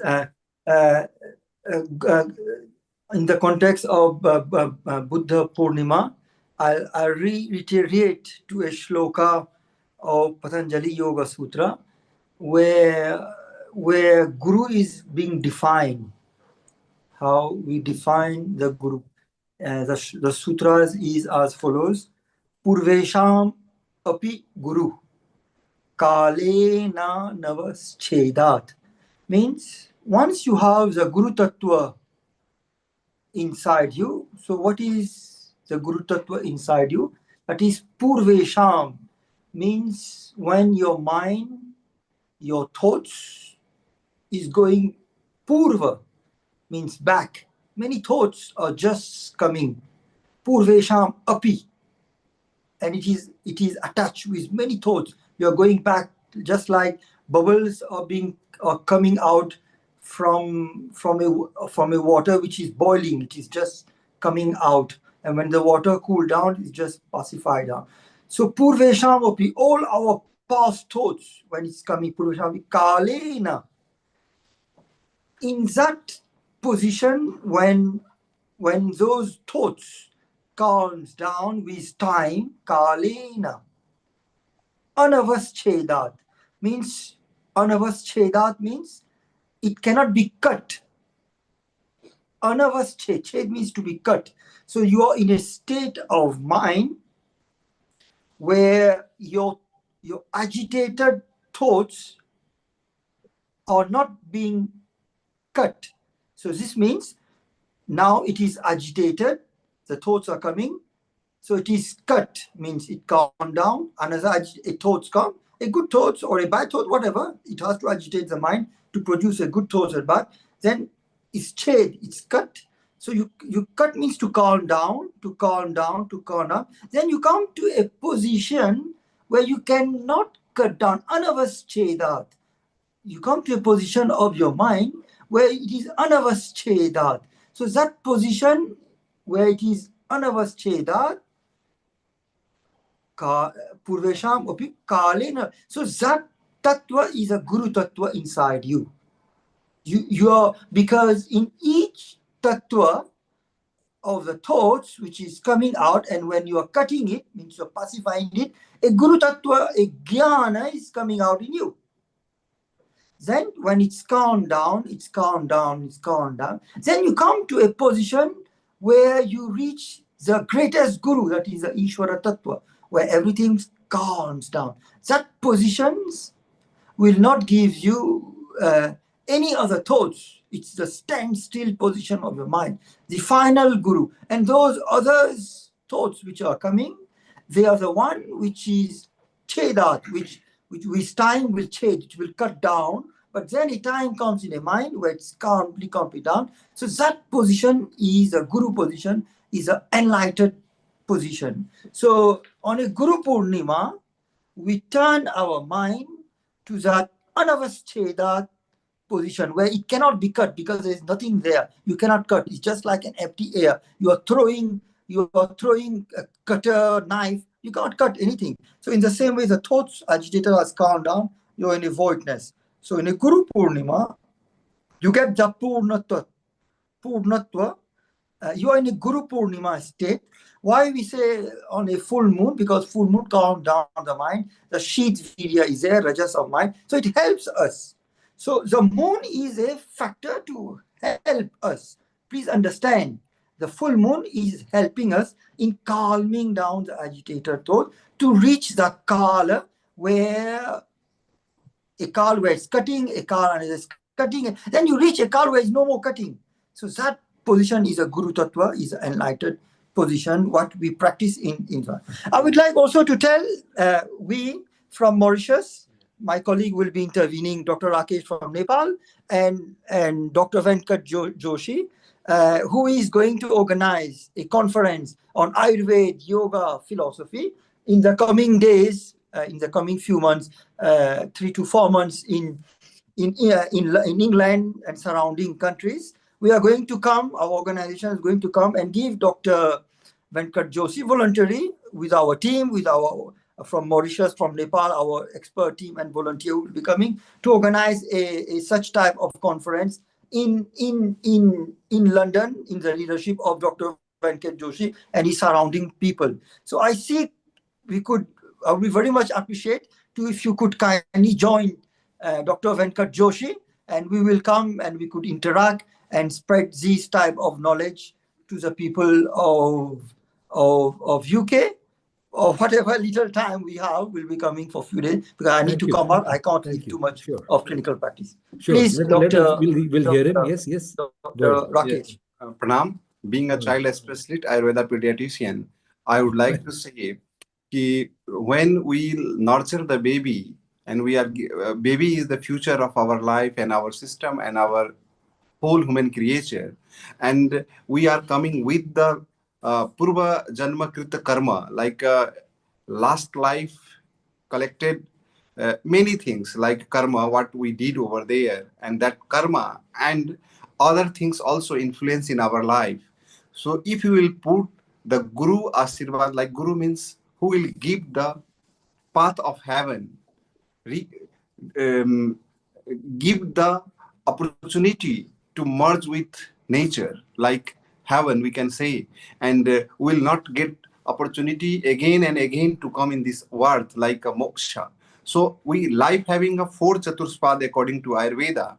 So if we'll think ki our next generation, our progeny will be blessed with Guru and a skill of our ancestral practice like dhyana, yoga, and Ayurveda blessing indoors since beginning of life, then definitely our new progeny, new generation will be like a Guru Tattva, like a peaceful and effortful, and we can say the one kinds of real creature of Lord, or we can say nature and everything. So it's my humble request to you to put all collective approach of indigenous properties of India like Ayurveda, yoga, and meditations since the first day of life. Then definitely our like a Guru, like a Bharatiya Parampara, and Bharat is the Vishwa Guru, and ancient time. Definitely, we all Indian origin people will be a leader of the universe in every sector. Thank you, Krishnaji. That is in every sector. Today is the grace of Almighty and all. Absolutely.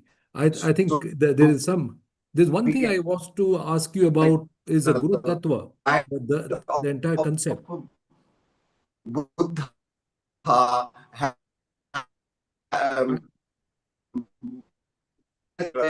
Dr. Venkat Joshi, your sound is cutting off. From your audio, the sound is cutting off. It is cutting off. But anyway, I think we're going to get Dr. Ulrich to tell us.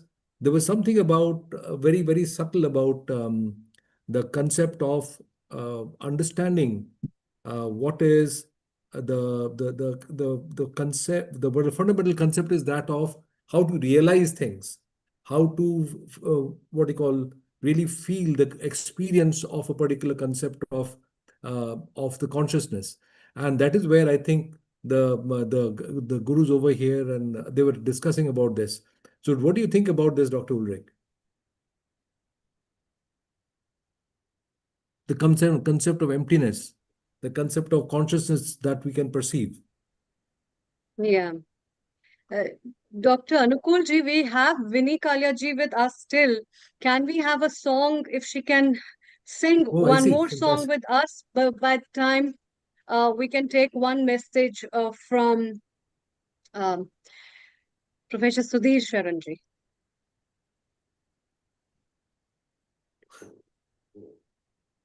You're muted, Sudhir ji.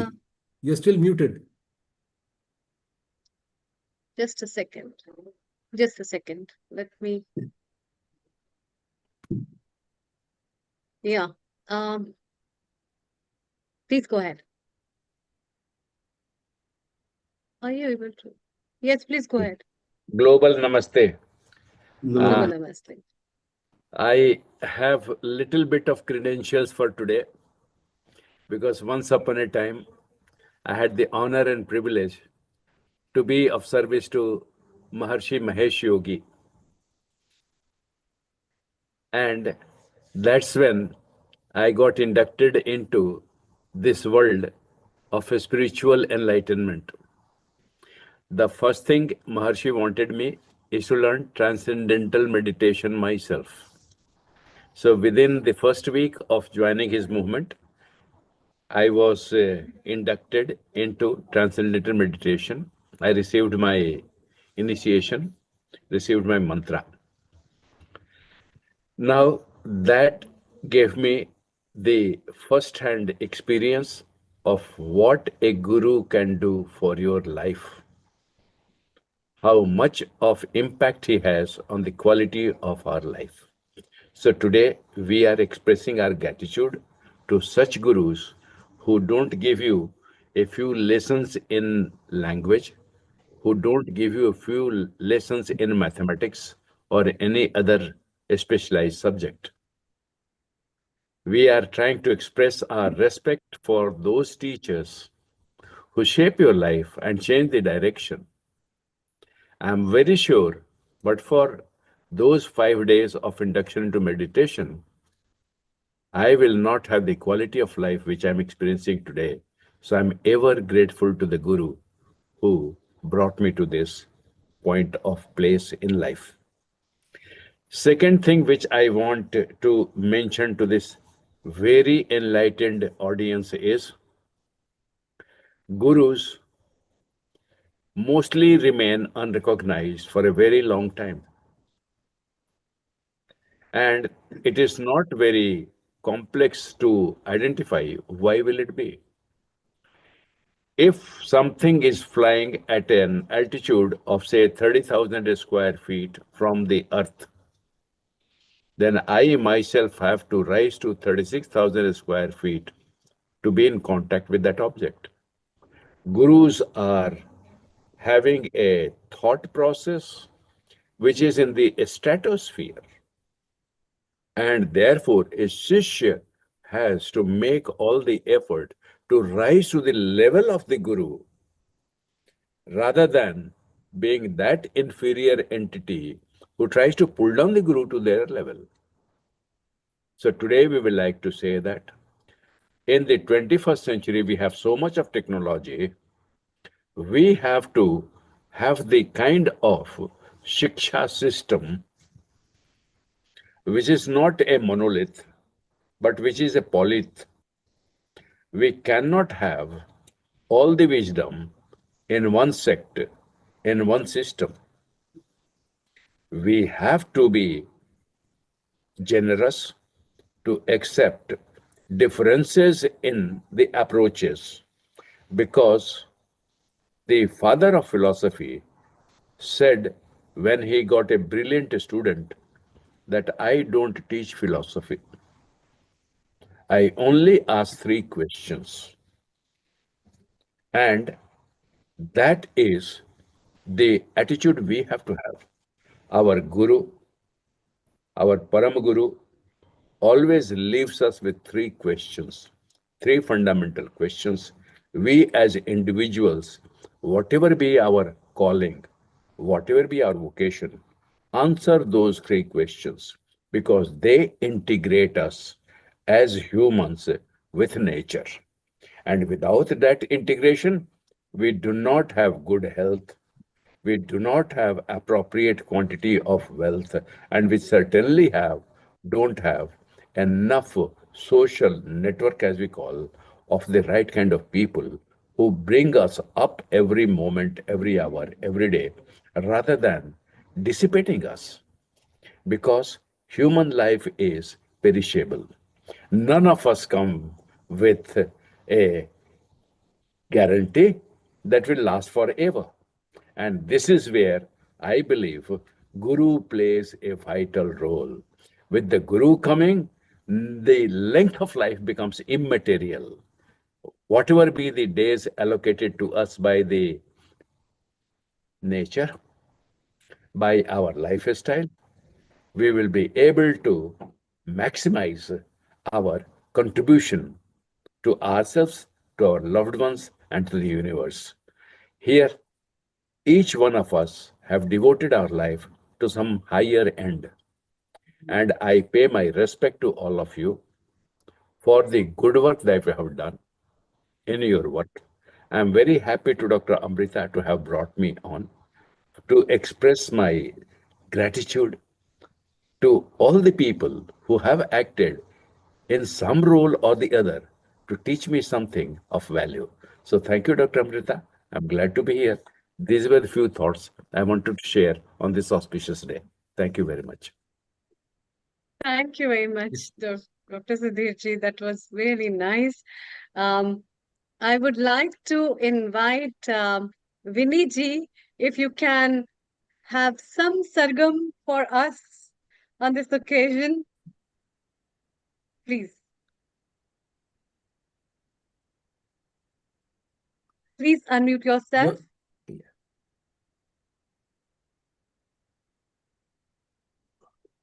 I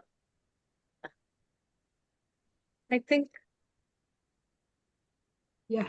Yeah, please Can go you hear ahead. me now? Yeah. So shall I Yes, sing yes. one more bhajan? Yeah. Yes, yes. प्रभु हम पे कृपा करना, प्रभु हम पे दया करना, प्रभु हम पे कृपा करना, प्रभु हम पे दया करना, वैकुंठ तो यही है, हृदय मेरा माँ करना, प्रभु हम पे कृपा करना, प्रभु हम पे दया करना, नाचेंगे मोर बन के हे श्याम तेरे द्वार, घनश्याम छाए रहना बन करके मेघकारी, बन करके मेघकारी, अमृत की धार बनकर प्यासों पे दया करना, वैकुंठ तो यही है, हृदय मेरा करना, प्रभु हम पे दया करना, प्रभु हम पे कृपा करना। नाचेंगे मोर बन के हे नाथ तेरे द्वारे, नाचेंगे मोर बन के हे नाथ तेरे द्वारे। घनश्याम छाए रहना बन करके मेघकारी, बन करके मेघकारी। प्रभु हम पे कृपा करना, प्रभु हम पे दया करना। तेरे वियोग में हम दिन रात है उदासी, अपनी शरण में ले लो हे नाथ ब्रिज के वासी, हे नाथ ब्रिज के वासी। तुम सो हम शब्द बनकर प्राणों में रमा करना। बैकुंठ तो यही है, हृदय में रमा करना।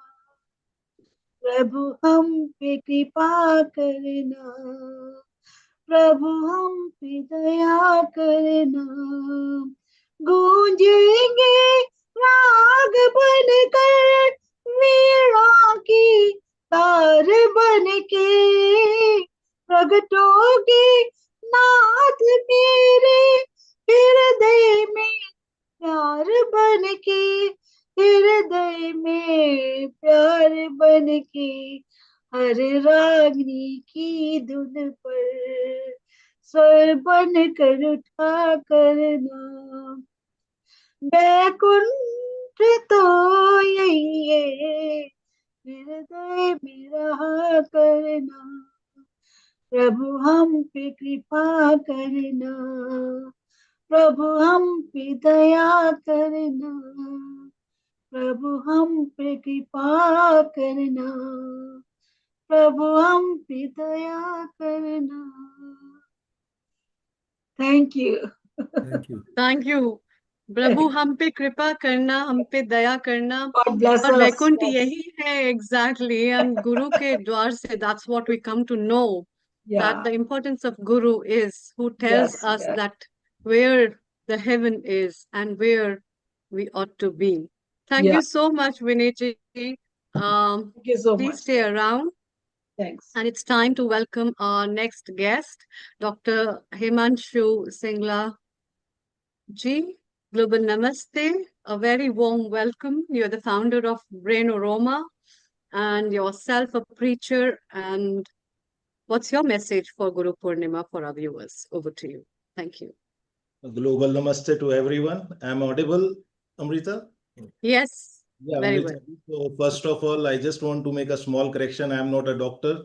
So I'm just a certified healer who is Everybody is a doctor. Well, If, they if are you're their a own doctors. Okay. Thank you. Please go ahead.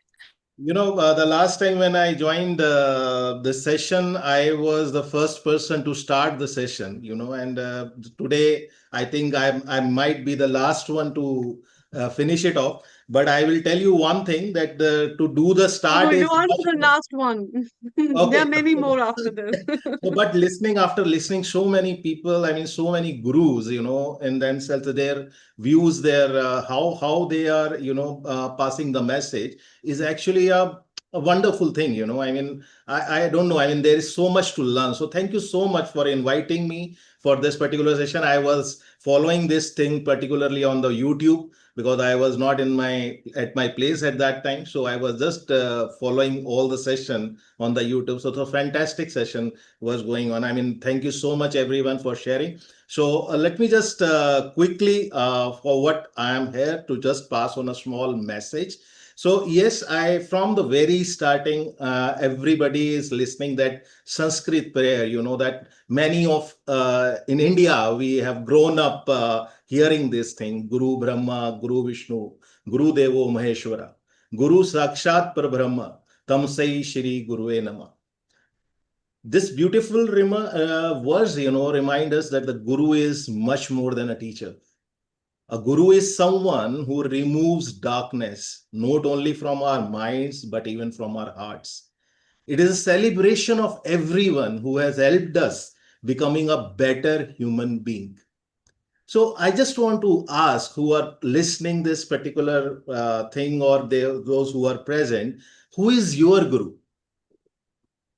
So some of you may immediately think of a spiritual Guru. Some may think of your school teacher. Some may think of your parents. Some may even remember a mentor. And perhaps someone is remembering a person who simply believes in you when nobody else did. So today I would like to invite you to think of a Guru, not just as someone who teaches, but as someone who transforms. And on that particular note, so my topic is just to give a brief about what I believe in, from information to transformation. Now that I think that is the role of Guru in today's world. We live in a very fascinating time. If I have a question, Google has all answers. If I want to learn a skill, YouTube has thousands of videos for that. And if I need information, artificial intelligence can explain almost everything. Yet, we see increasing loneliness, more anxiety, more confusions, more emotional struggles. So perhaps, the information is no longer our biggest challenge now. A transformation is. A Guru does not simply answer one question.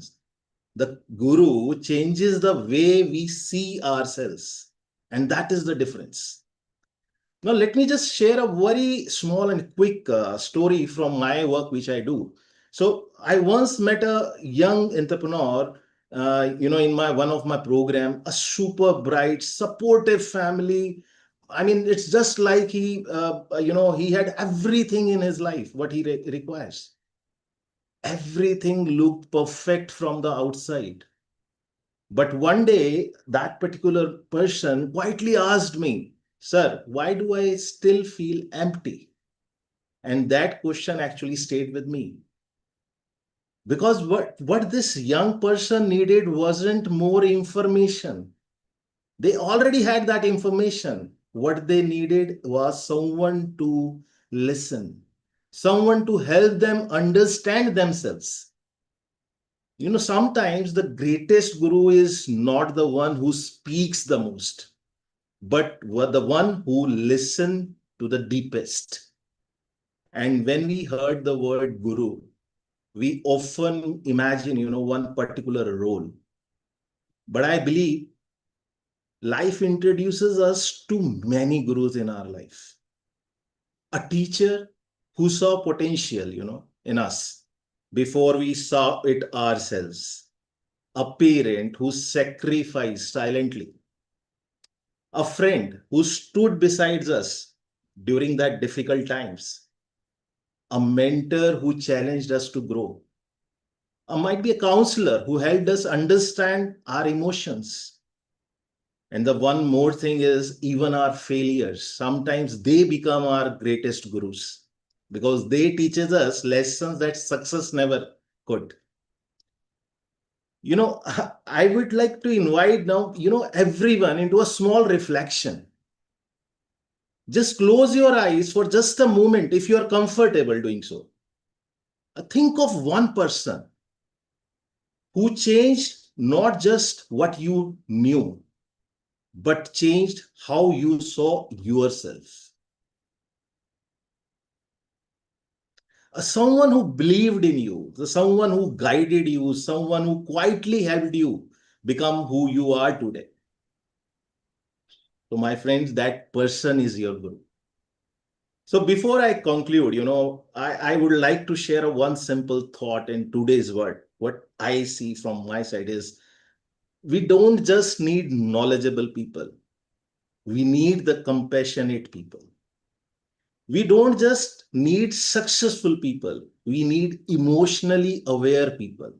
And perhaps, the greatest way to honor our gurus is not only by touching their feet, but by living the values they awakened within us, and by becoming a source of light for someone else. It's a very small word in Sanskrit, which we usually say, tamso ma jyotirmige. Lead us from darkness to light. May we always remain lifelong students. May we always remain grateful. And may we also become a guiding light in somebody else's life. So at Brino Roma, if I will say, we often say the emotional well-being begins not when we have all the answers, but when we are willing to understand ourselves. In many ways, every true guru helps us begin that journey. So on that note, global namaste again. Thank you so much and happy Guru Purnima to everyone. Thank you. I think amongst all, the person who has really heard everything very well is Acharya Sri Shivam. And he has been very quietly listening to all of us. And he's a real Acharya.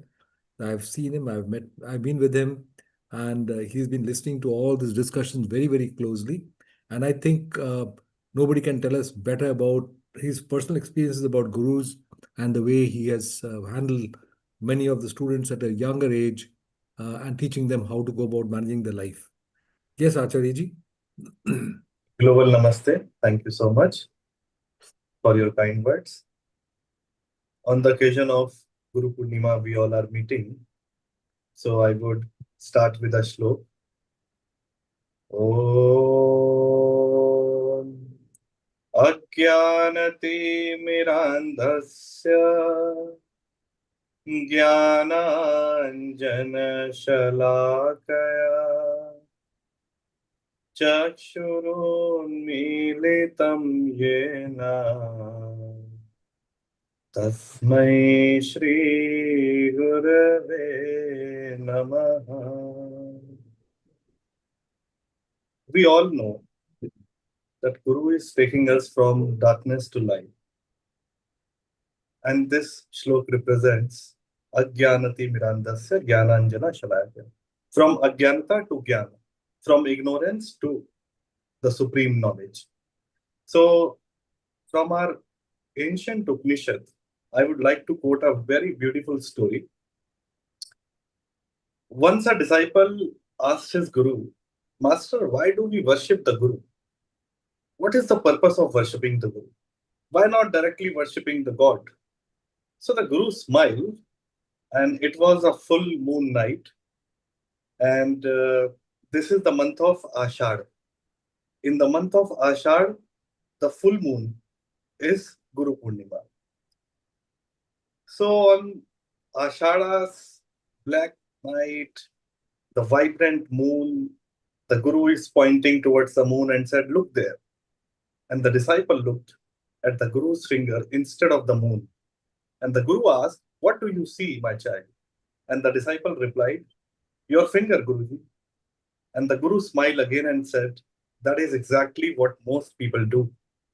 They become attached to the finger and miss the moon. And he continued, the Guru is like a finger pointing to the moon. The finger is not the destination. It simply shows the direction. If you keep worshipping the finger but never look where it points, you will miss the truth. And the disciple asked, then why do we honor the Guru? Then the Guru replied, and that is something which is very extraordinary. He said, because without someone pointing in the right direction, you may spend your whole life looking everywhere except the moon. The Guru does not ask you to stop at him. A true Guru disappears into the background once you begin seeing the truth for yourself. So this is how the meaning of real Guru Purnima is. And the word Guru itself is very divine and very beautiful. Because the greatest darkness is not outside. It is the darkness of confusion. It is the darkness of fear. It is the darkness of, I've got a message that I am not visible on the screen. Let me. Sorry, just. Yes, now it's fine. Yeah, right? that's fine. That's fine. Yes, yes. So, because the greatest darkness is not outside us, it is the darkness of confusion, fear, ego, and forgetting who we truly are. And have you ever wondered why Guru Purnima is celebrated during the month of Ashad, as I mentioned? So, Ashad marks the beginning of monsoon season in India. And the sky is often covered with dark clouds. The roads become unclear, the horizon disappears. And the moon does not argue with the darkness. That's the beauty of the moon. It does not complain about the clouds. It simply shines.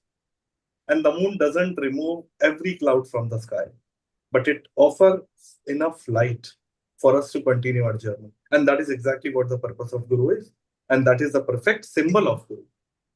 And a Guru may not remove every difficulty from your life, though we expect that may we have a Guru in our life and remove all the obstacles.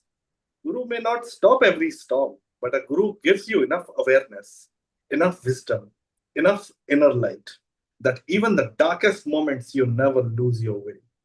Guru is like a torch, and the Guru is like the full moon of Ashad. Very calm, silent, steady, not trying to become the sun, simply reminding us that even one gentle light can transform an entire night. So today we live in a world overflowing with information, but information is not transformation. And Guru is the only one who can help you to transform, not to inform.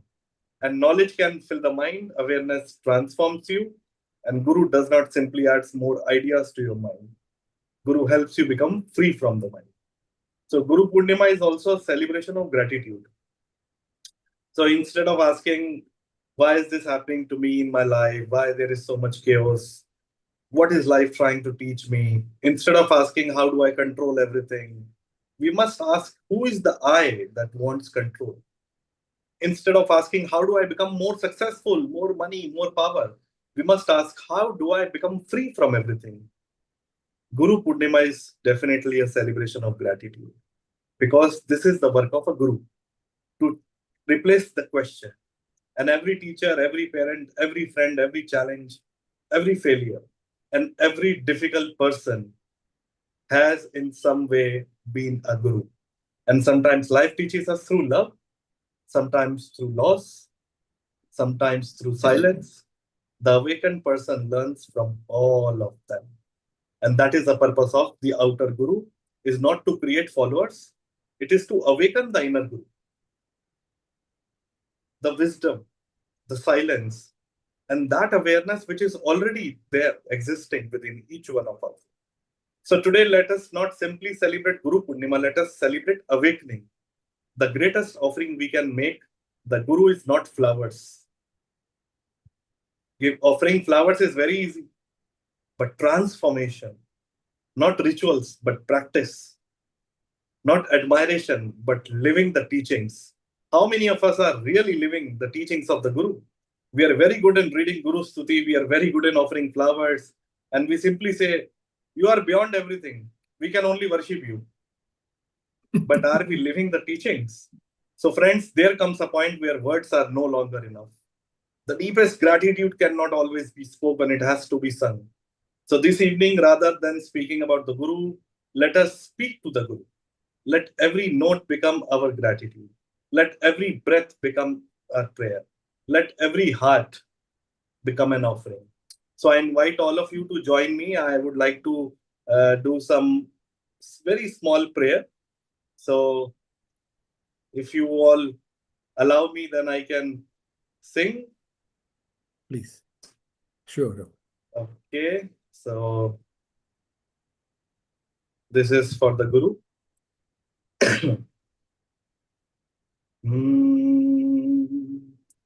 तुम्हारे दर्शन की बेला,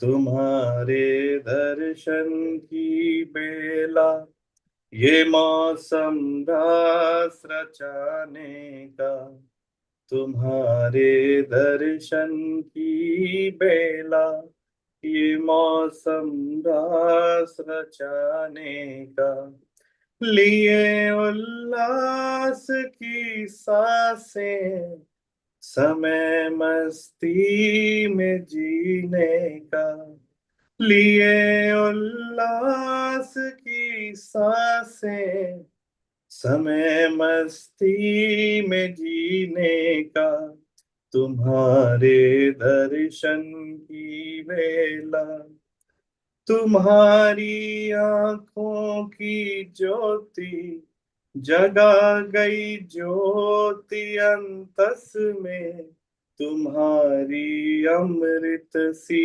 वाणी डुबा गई हमको अनहद में। तुम्हारी आंखों की ज्योति जगा गई ज्योति अंतस में, तुम्हारी अमृत सी वाणी डुबा गई हमको अनहद में।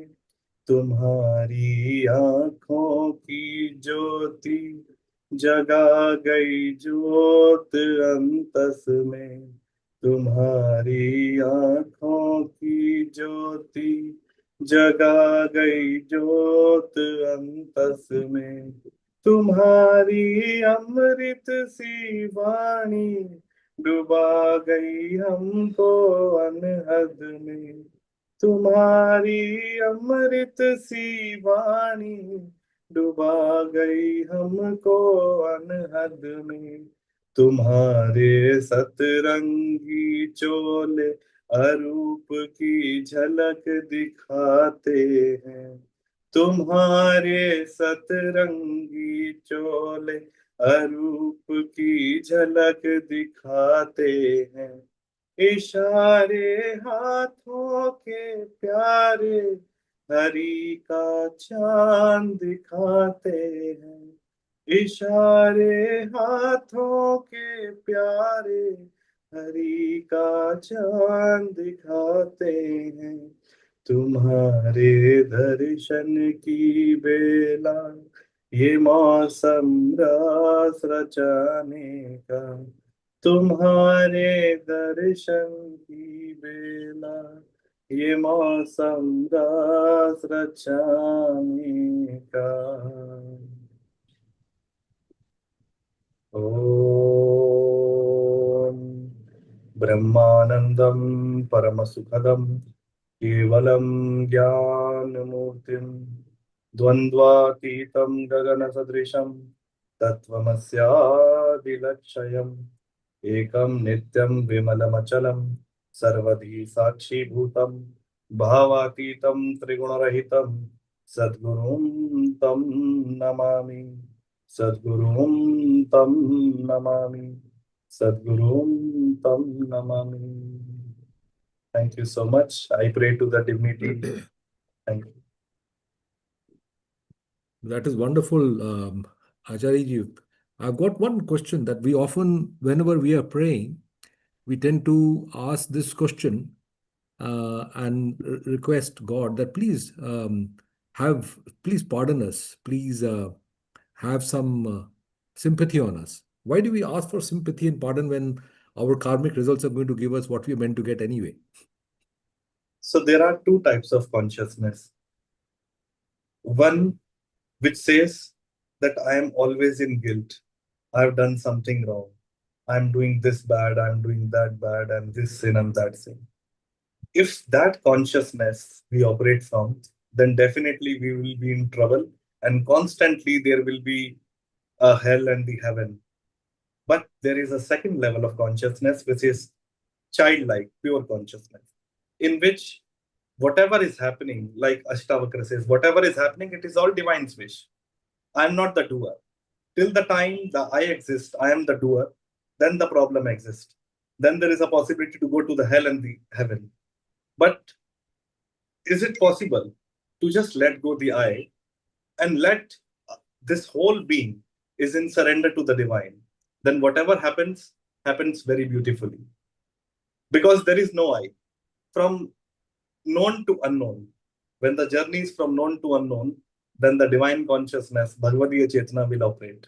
Then everything is pure consciousness, everything is beautiful, everything is divine.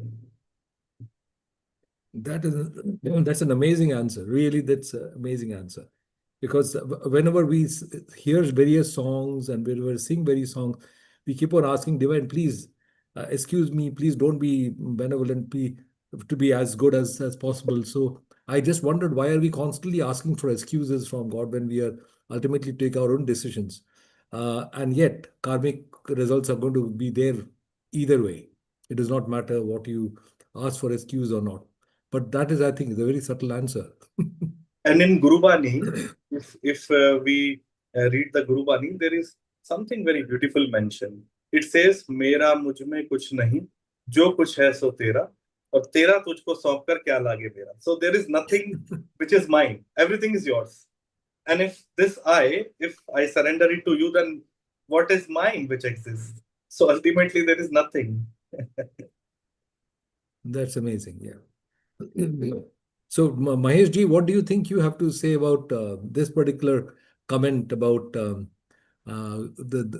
concept of doing our own mistakes and then asking God to pardon Yeah, and us? then we can have a quick comment from Himanshu ji as well. He just Yes. got disconnected. Over to you. Yes. Let's. Yeah, so my view is both side view. So it is, I would say, if you term the mistake, now who makes the mistake and who will Yes. correct the mistake? So there are two approach. So who will accept that mistake, this mistake as a mistake? So the concept of jnana, jneya, jnata. So similarly, can we say ajnana, ajneya, and ajnata? So that will define the mistake. So the simple merger is when jnana, jneya, and jnata become one, then there is a no mistake zone. Else everything is a mistake. Everything is a error. I look in that way that Shivamji already explained the Ashtavakra principle. When you are inside, everything is divine. There is no mistake. Rather, every mistake is a new form. Every mistake is a new learning. Every mistake is a life lesson. And in Guru Tattva, the fundamental 5 principles that as a person, Rishi is a character. As a knowledge, both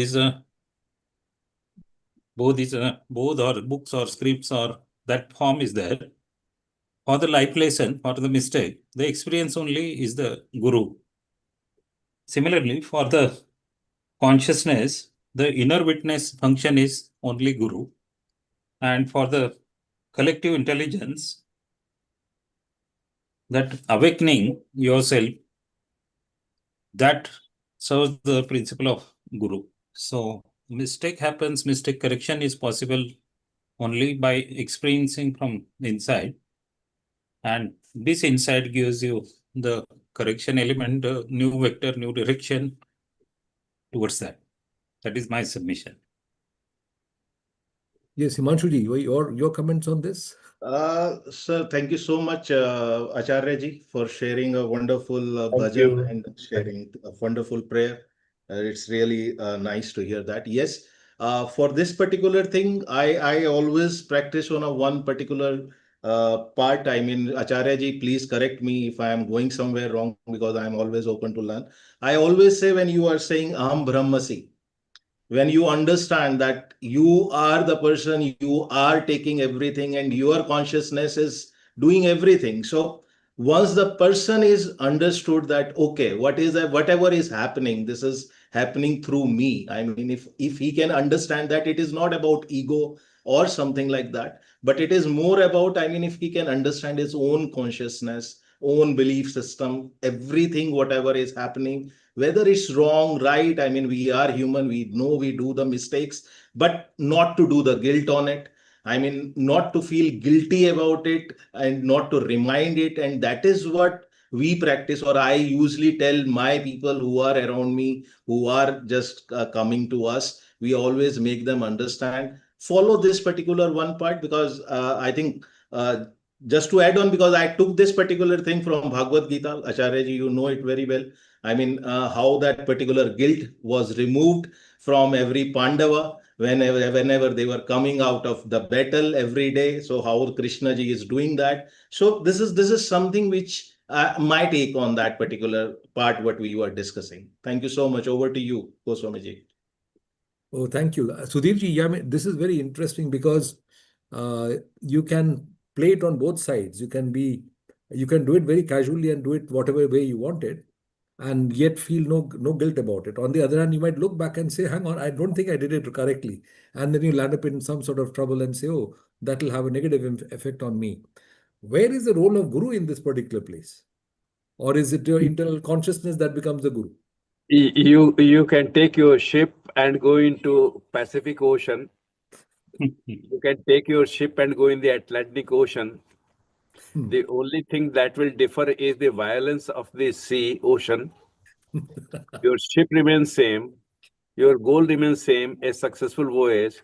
If you don't have a reliable compass which shows you true north, then all your expertise as a navigator will come to naught. You will deviate. So that is the role of Guru, in my simple understanding. Be that compass every moment of a journey. Perfect. Fantastic. Yes, absolutely, That's sir. I just wonderful. want to add, Swamiji, because just I mean, this is something very common thing which we usually people ask us also, and maybe definitely we can get the better answers from here. Thank you so much, Sharanji, for sharing that. Yes, I mean, I think the role of Guru comes there only. Jaisa ki Acharya ji, I mean, what the Acharya ji told that, okay, you don't have to see the finger, I mean, you have to go to up to that level. So the Guru is going to guide them at that particular, what do you mean by that particular sentence of Aham Brahmasi? That's why I said it is not related to ego, because people go through that. When I am everything, I am big, I am successful, I have so much of thing. So that's where I think the Guru role comes here to give that just particular, showing that particular path, that what it means, what type of a consciousness we are talking about. So this is just I want to add. Thank you so much, Ranji, for wonderful share of that. Himanshuji, here the important point is not looking at the needles of the compass. It is looking at the dial, where is it pointing? Absolutely. So the Guru itself is just an individual, like you and I can make errors. But if we have correctly labeled the dial, then it is pointing to the magnetic north. The moment we understand, we have become the eligible Shishya for that enlightened Guru. Otherwise, Gurus will be there and they will be perishing because Shishyas don't rise to their level of greatness. So we owe to ourselves. That is what the gratitude to teachers is. Raise ourselves to read the compass correctly, to read the finger where it is pointing correctly. Otherwise, the Guru's greatness will come to naught. Yes. Absolutely right. Agree.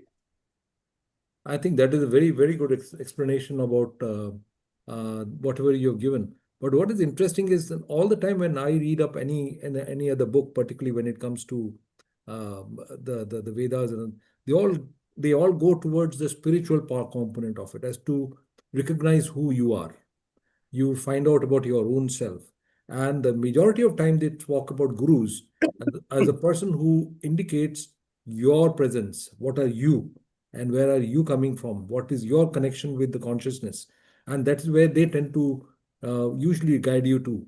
And that has got a very interesting relevance, because once you know what you are, then you certainly realize that your interest is not something very minor. Your interest is to do the seva, to be getting more and more conscious about what it is, and what can I do for the public, what can I do for everybody else.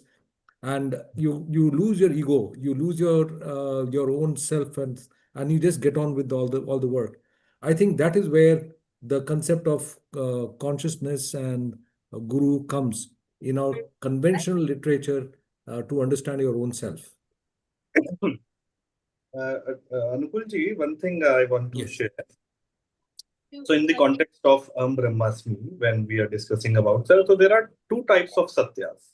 Yeah. One is Vyavaharik Satya and the second is Paramarthik Satya. So in Vyavaharik Satya, the Upanishad says, but from the standpoint of everyday life, Vyavaharik Satya, as long as there is identification with the body, the mind, and the ego, Man, Buddhi, Ahankara, Chitta, actions have consequences. And that is where Pap and Punya operate.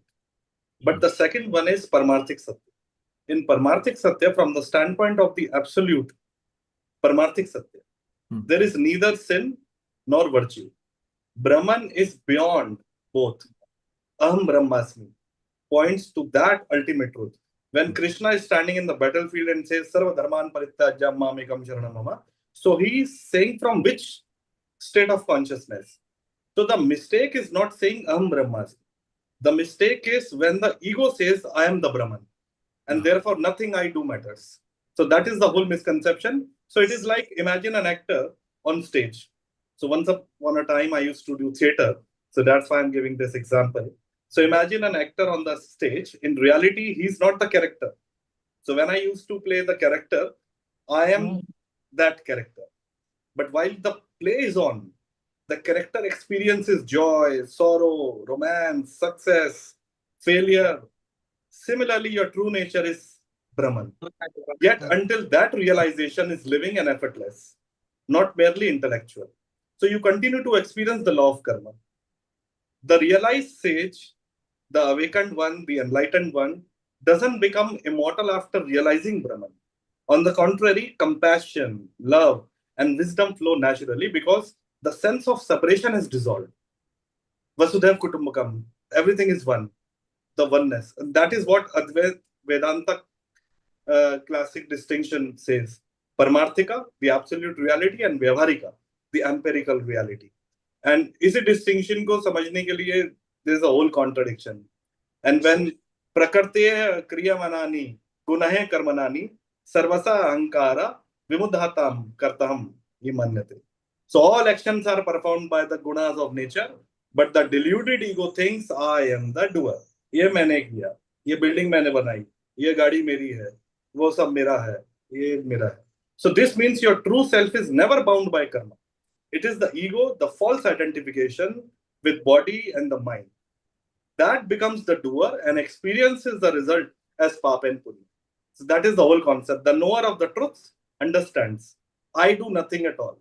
Even while seeing, hearing, walking, speaking, eating, or sleeping, notice what Krishna is saying. The knower of truth, not someone who has merely read the words Aham Brahmasmi. And that's why in the chapter 18, verse 66, when Krishna says to Arjuna, Sarva Dharman Parityajya Mamekam Sharanam, is abandon all limited identities and take refuge in me alone. That is what I want to say. So now, Dr. Anukul ji, you have set the stage for Shastrarth to begin, and we'll meet again in the next Guru Purnima and share our growth, how the Shastrarth has progressed for the 365 days. Beautiful. Thank you for making it so meaningful and I think exciting for every one of us. And Very thank you good. so much, Sunil Sharanji. It's wonderful to connect with you. Thank you so much. It's beautiful to connect with you. Thank you so much, Himanshu. Thank you so much. Thank you so much, Acharya ji. Thank you so much, Sharanji. Thank you so much, Goswami ji. Sudharji, I have one question for you. Ji. Sudharji. So, Ji. as you are very near to Maharishi Mahesh Yogi, you use some transcendence. So, I just looking out the confusion statement between what is the transcendence, what is the transcendental, and what is the state of trance. Can you explain me? Because this is well explained by Maharishi Yogi. Maharshi was beyond definitions. Yes. And you know it. The thing which you are saying, the trans and transcending and transcendental, yeah. He got it very early in his life, just out of the student, and built a whole system of meditation around that. So he was the founder, pioneer of transcendental meditation. Before that, rishis had given it meditation, but Maharshi raised it to altogether new level. And you know how it is. You know, the great names of 70s were all his disciples. So Maharshi used to say, you know, you don't learn by just sitting with the teacher. You sit with yourself and then meditate over the answers teacher has given, because many a time a good teacher will not give the direct answer. He will give the answer in the form of a question. So the question you are asking, you are yourself rising to the level of Maharshi by making all of us, contemplate about it. So Maharshi placed a huge value on contemplation as Shishya Dharma. Contemplation is ours to honor the respect. That's my little understanding. They were too great for my comprehension. So I hope, Maheshji, I somewhat answered your curiosity. Yes, yes. Thank you. Thank you very much. Wonderful human beings. It's time to move to USA with our resident co-host, co-producer, Sharon Rose. Global Namaste and a very warm welcome to you, Sharon. Global Namaste, Amrita, and everyone. That was a beautiful, beautiful presentation.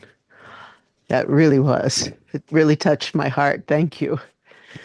Yes, it's So, where are you and where have you joined us from? I am home. I just wanted you to see the beauty of where I live, the mountains. Absolutely. This week I'm working. I'm at a time in my life where I am working more than ever because my film is, we're preparing to release it into the world. And so it's like, Yeah. 10 hours a day. And I was recording with this wonderful musician, Bing Chen, the other day, and I was sitting in my studio, and I have the ability to keep the door open and look out at the mountains and the clouds as I'm hearing this beautiful music of the erhu, this gorgeous Chinese instrument, which I have her play in Indian style, bending notes. But I'm there, and I'm like, I just feel so grateful to my Guruji, Sitara Devi, for Yes. everything, the whole world that she brought me.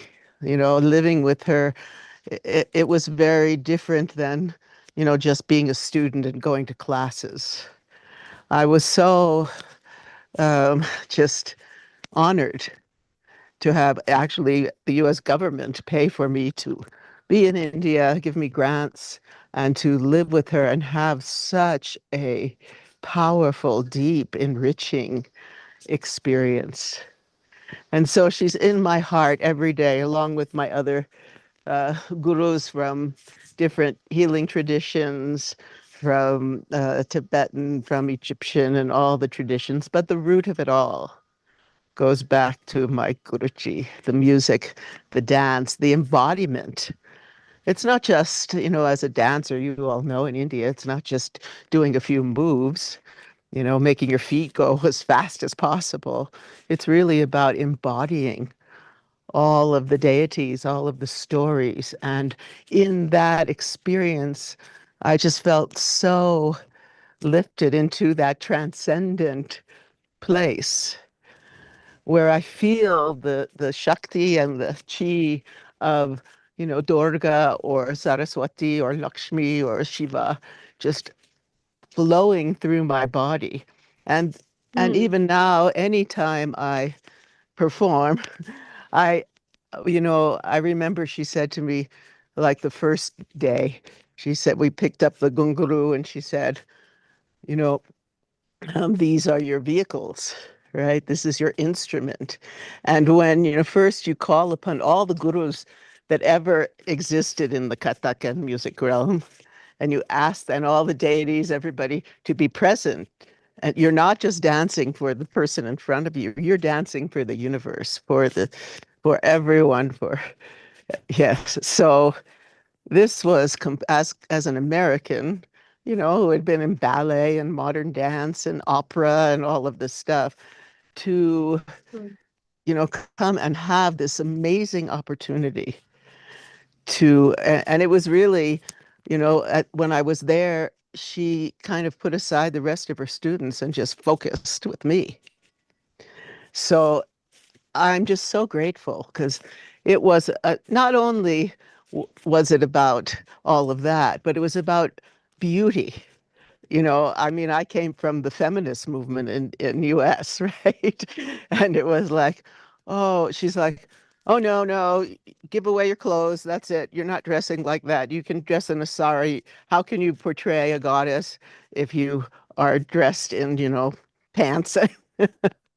And it completely shifted my experience of being a woman as well. And the beauty of the adornments, all of that has had such a powerful effect on my life as I travel through all of these different cultures and look at, the depth and beauty, spiritual beauty in particular, of all these cultures. The foundation comes from the Vedas, comes from her and what she gave to me. So I am grateful to her every day of my life. Wonderful. That's really lovely. And I think with this is a very beautiful end of today's episode. I'm very thankful to all the guests who have contributed and made this episode a very special one. And special thanks to Nilanjana ji from Indradhanush Academy, United Kingdom, as well as Veena Panikona ji from United Kingdom for sending their students who have been a part of this journey.